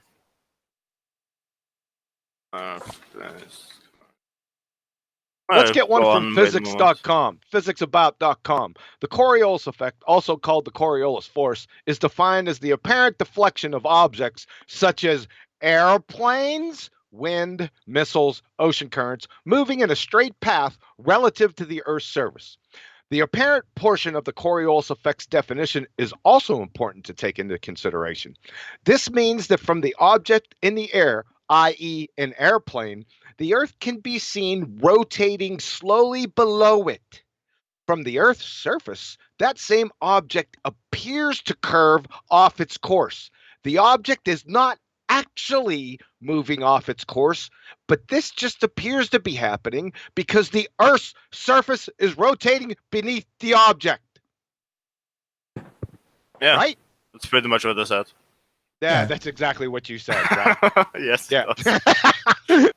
The only problem being that while that definition of the Earth-based Coriolis effect asserts that the Earth slowly rotates underneath a plane travelling in a straight line, and from the ground an observer would seem to see it curving, that's not actually the case as the Earth rotates underneath, as we've been asserting this entire time, while you say, no, the helicopter takes up, and it doesn't. One reference frame.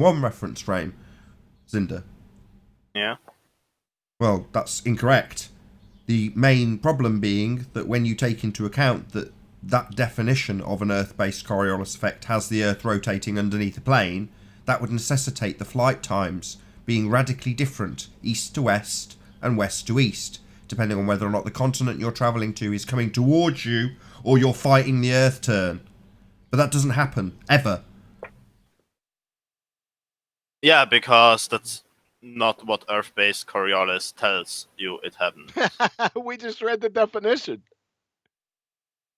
Let me show you a picture. Maybe you understand. No, please don't.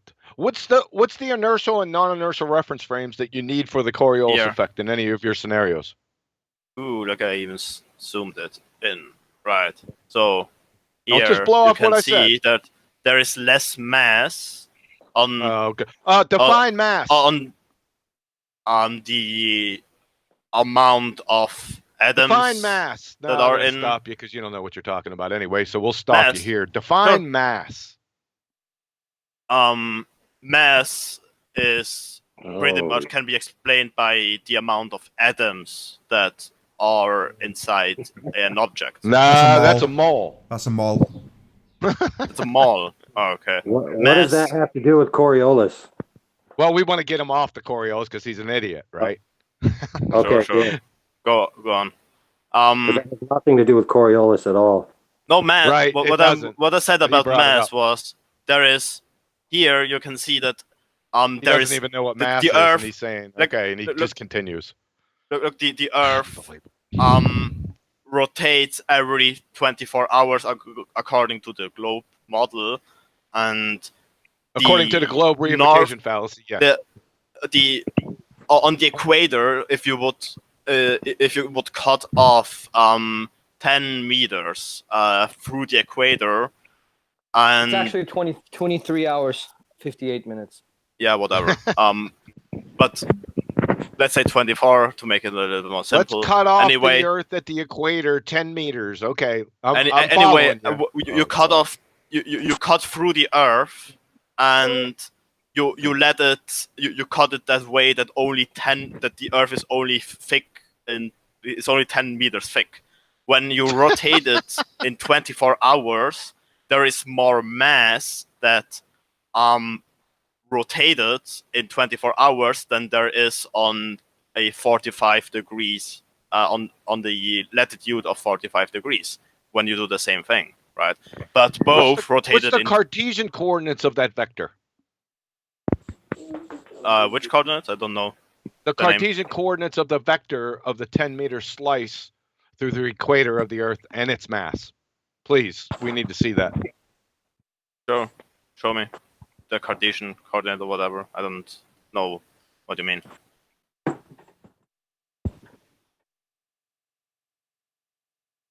What are Cartesian coordinates? I've never heard them.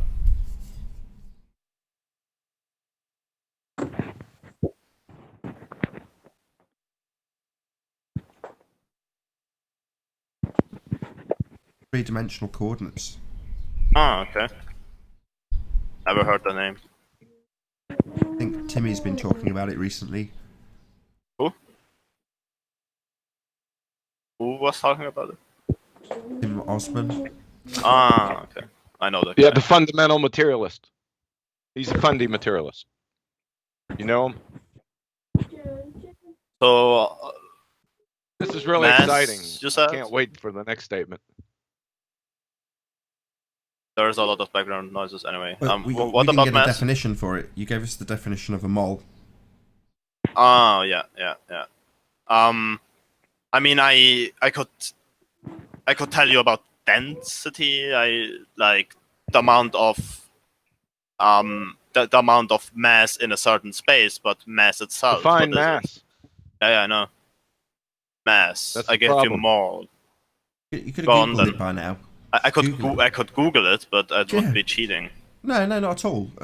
The only issue with somebody Googling something is when they assert something like mass in an example, and then you go, "What's mass?" and they go, "Well, I haven't Googled it yet." And it's like, well, why are you using it in an example then if you don't know what it is?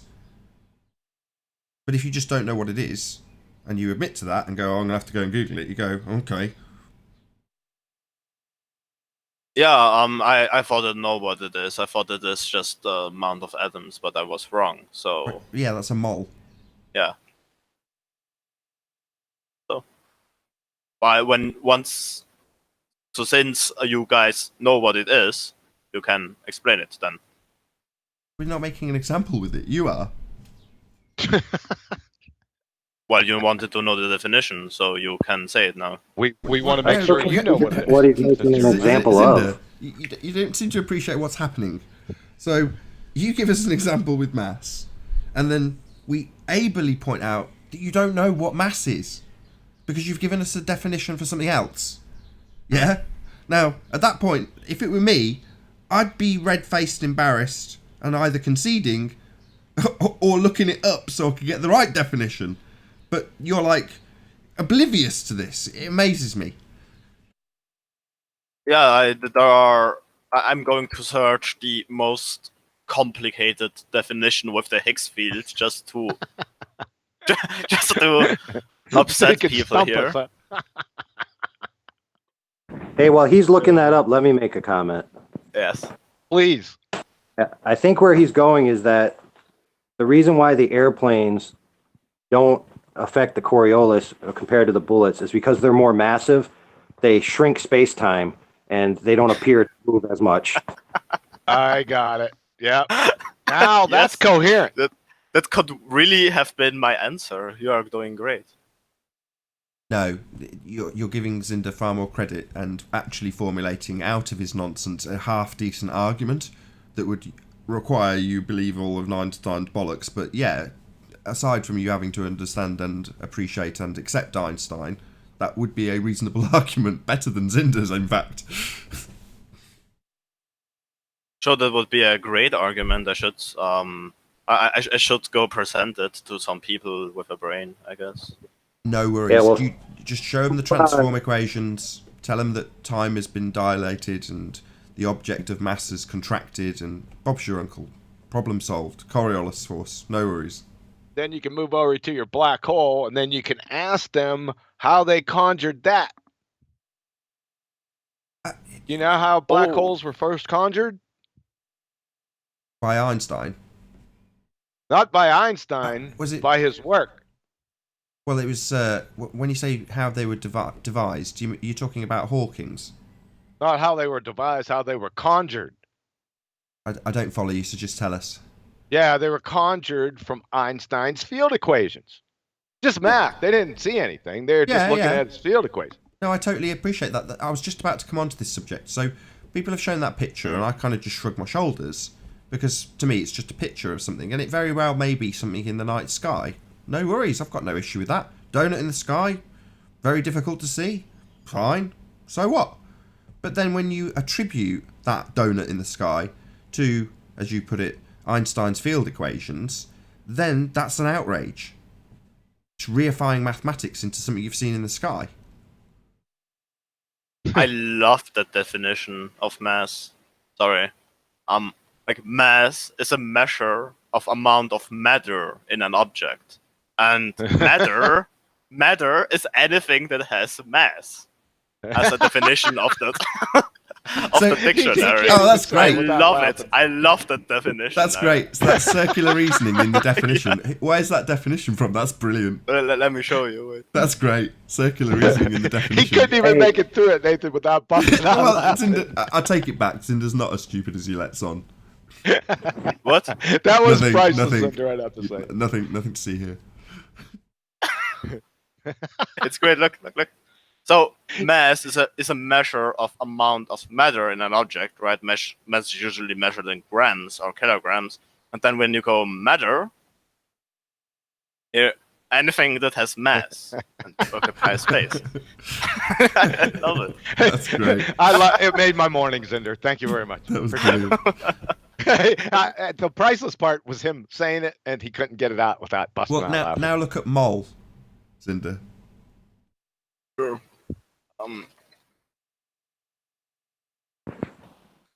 Hey, before we get to the mole, I just want to go back to the Einstein's field equations for that, because it contains the black hole contains no matter and exists in a asymptotically flat space-time. Now that's not the good part. There are no solutions for any of Einstein's field equations for two or more masses. Think about that for a second, folks. I don't understand. You'll have to say it again.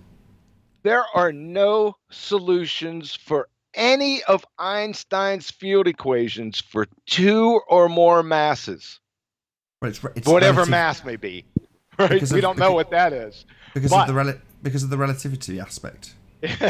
There are no solutions. All the relativity, all the field equations for relativity, right? No solutions. Now look up in the sky. Let's say we take as matter or mass as matter, just for shits and giggles. Are there two or more matters up there? This is just, it's a joke. It's an absolute joke right on the surface. The penny hasn't dropped, I'm afraid, John. I still don't understand. Well, what that's saying, that it describes absolutely nothing. Either a universe with one mass or a completely empty universe. That's the penny drop. I get it. What did you say? Like, black holes have no mass? Did you look at mole?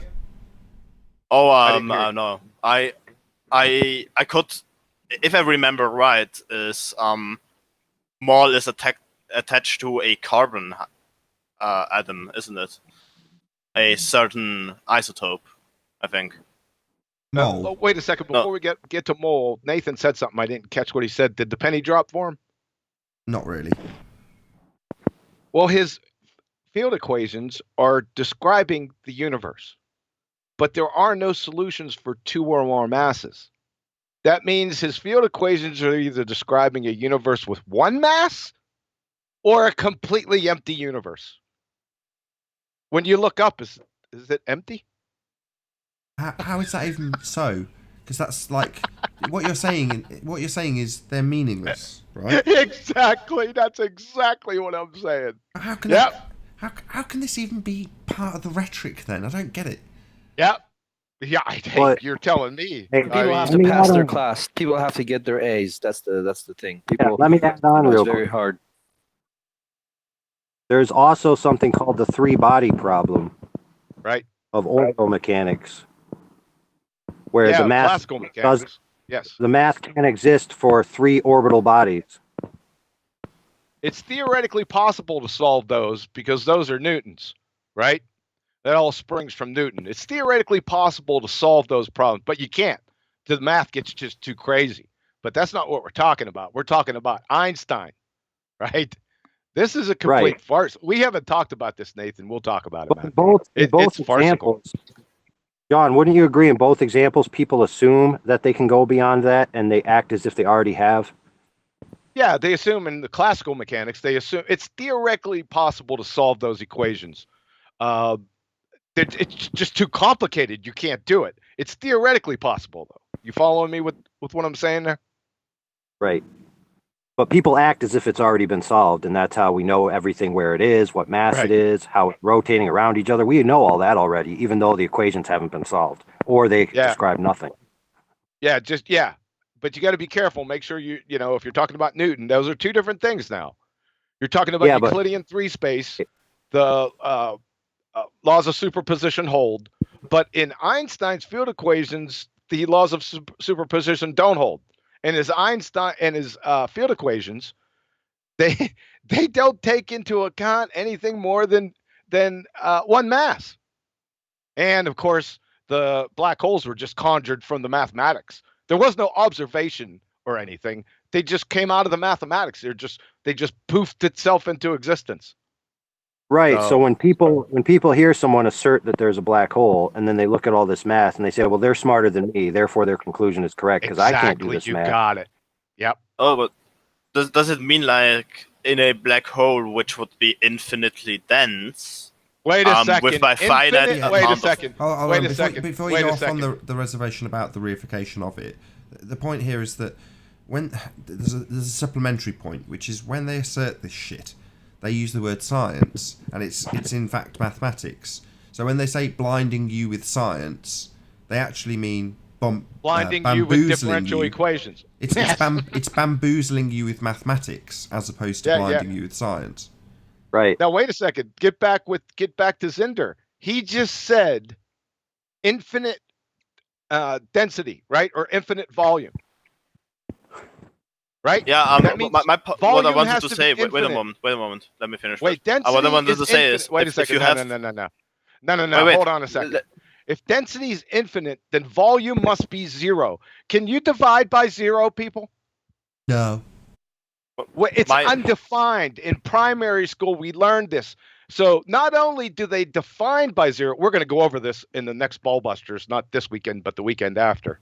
So it's kind of ironic. They not only divide by zero, but when they do divide by zero, that equals infinity.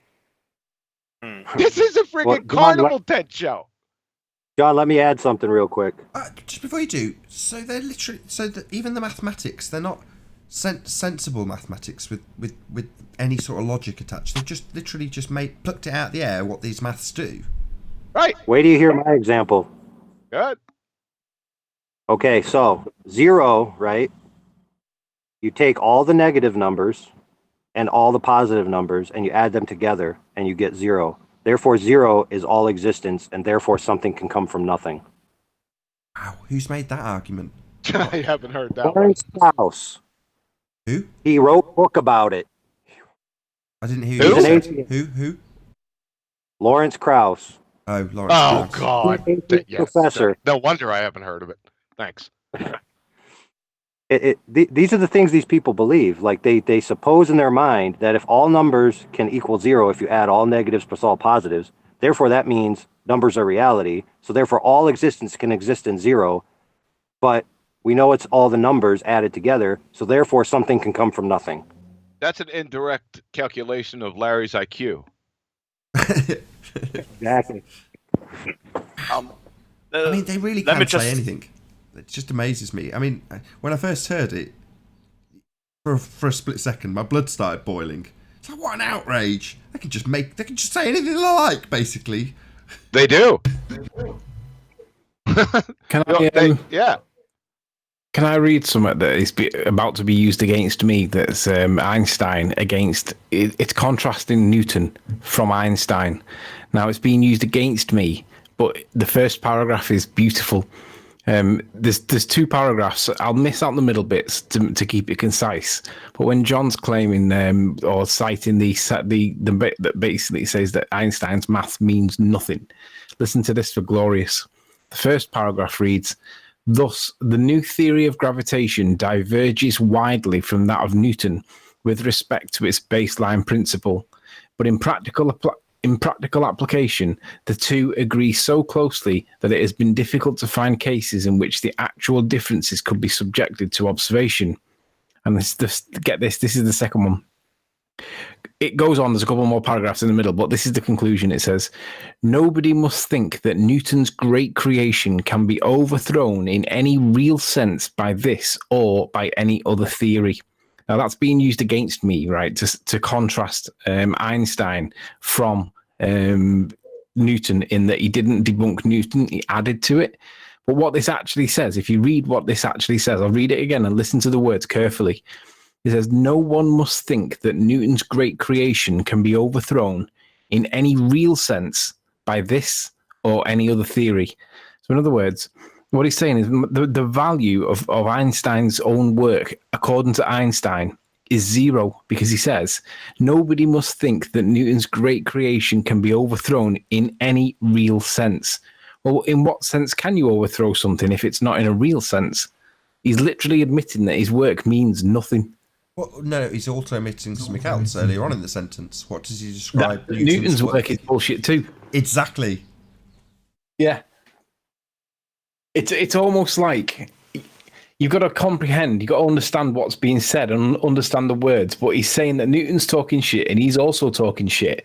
And that's the way I read it. But this is being used against me, remember. But if it comes to it, this is what I'm going to read back. I'm going to say, "No one must think that Newton's great creation can be thrown in any real sense by this or by any other theory." So in other words, Einstein's admitting that his own work is not capable of really overthrowing anybody's work, but neither is anybody else capable of doing it. Yeah, they want Newton's great creation. It's a room full of smoke, and once the smoke starts to dissipate, then you see the mirrors. Yeah, yeah.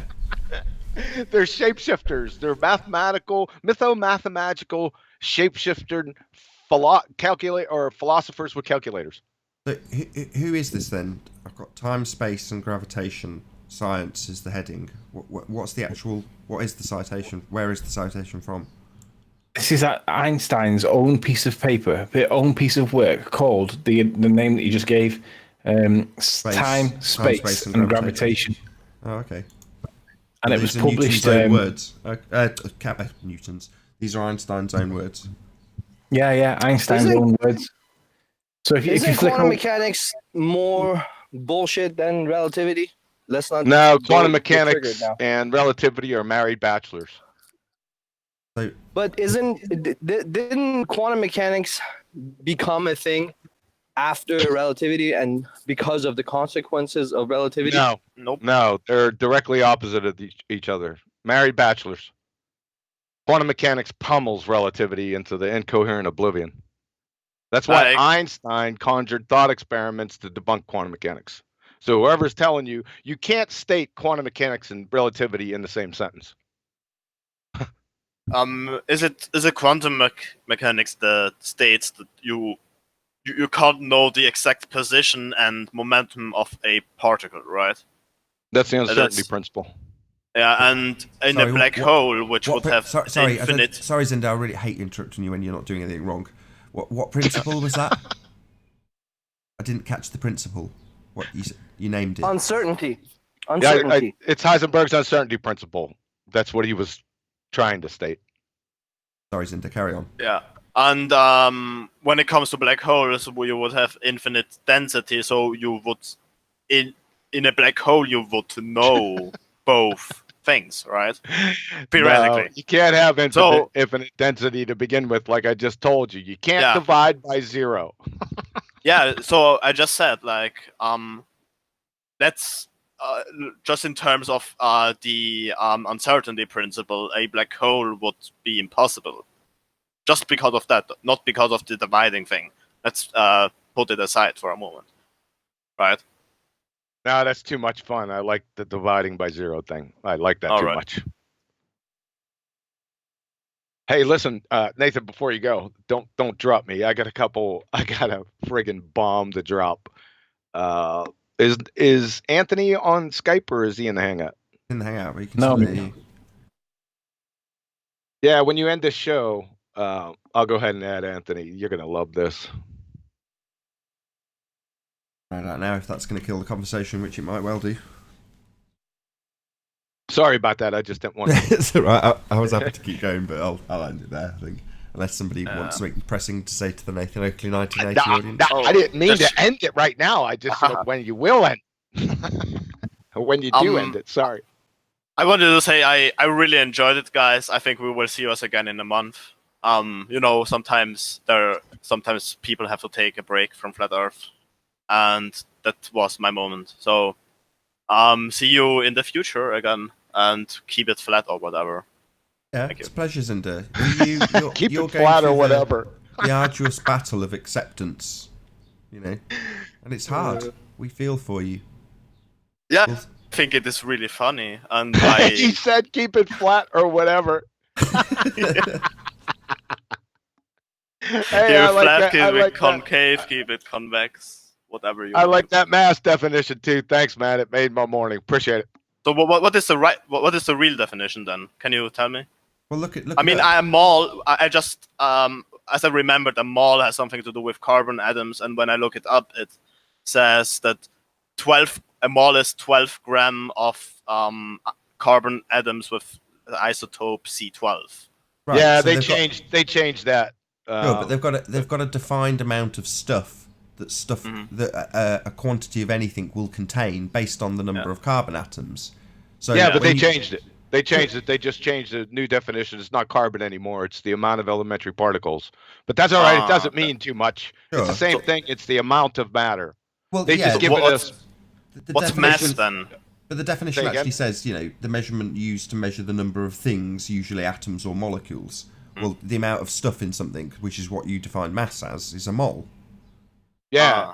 Well, see, how they try to get out of it is they say, well, the mole is a distinct quantity. Yeah, but the underlying definition is the amount of matter in something. So it's the same thing. Yeah, the number of atoms or molecules. That's what they're basically saying. And that is in the definition itself. Guys. So I was wrong with the amount of atoms in an object, right? I was wrong when I said it. So what is the real explanation then? Well, to cut a long story short, had we have had a bit more time and led you a bit better, you'd have been Google searching to find the definition of mass being different. Okay. Right. So just to say this, yeah, right. You're going to come up with 2, 3, 4 definitions of mass. Well, right then that should pop the old red flag up, right? Because there shouldn't be 4 definitions of a single term. Not in science, there isn't. All right. Why can't I find it astonishing that there's no consistent definition for what is gravity in science? Hey, can I add a caveat to that? Sure. Hey, Paul. Hello. Hello. Go ahead, Theo.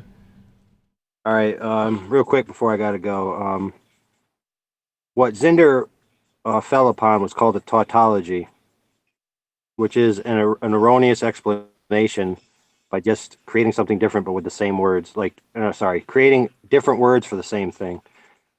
So Zinder should definitely look up the word tautology and see how it's applied in his thinking. Tautology? Yeah, Tautology. Okay. I just personally, reminded he's me just of reading it off. Tartaria. Yeah. Say again, John? Did you hear what I said? No, say again. He didn't do that purposely. He just read the definitions off, which is a tautology. Yeah, I know, but he definitely saw that there's something wrong going on there, and he's like, "Who? Well, There's something wrong here." Yeah. Yeah, because he actually said, "Well, what's the definition of mass then?" When you gave the one for mole, he Right, but knows what it's a mistake. Yeah, what I'm saying is what he found was called a tautology. Interesting. So when you see there's a lot of these in the globe assertions. Yeah, gas pressure and atmospheric pressure is another one. Redefining the same thing. Yeah, they're trying to give it two different realities when it's really the exact same thing. Yeah. Right. Yeah, so it fits multiple circumstances depending on the awkward question that's being asked. Yeah. All right, with that. That's all right. We're out there with a flamethrower waiting. We are. And with that, I will say a massive, huge, enormous thank you to all of you in the Nathan Oakley 1980 premiering stream for tuning in, smashing the super chat, liking, sharing, commenting, subscribing, all that good stuff. Also, a massive thank you to today's debating panel for making today's after show possible.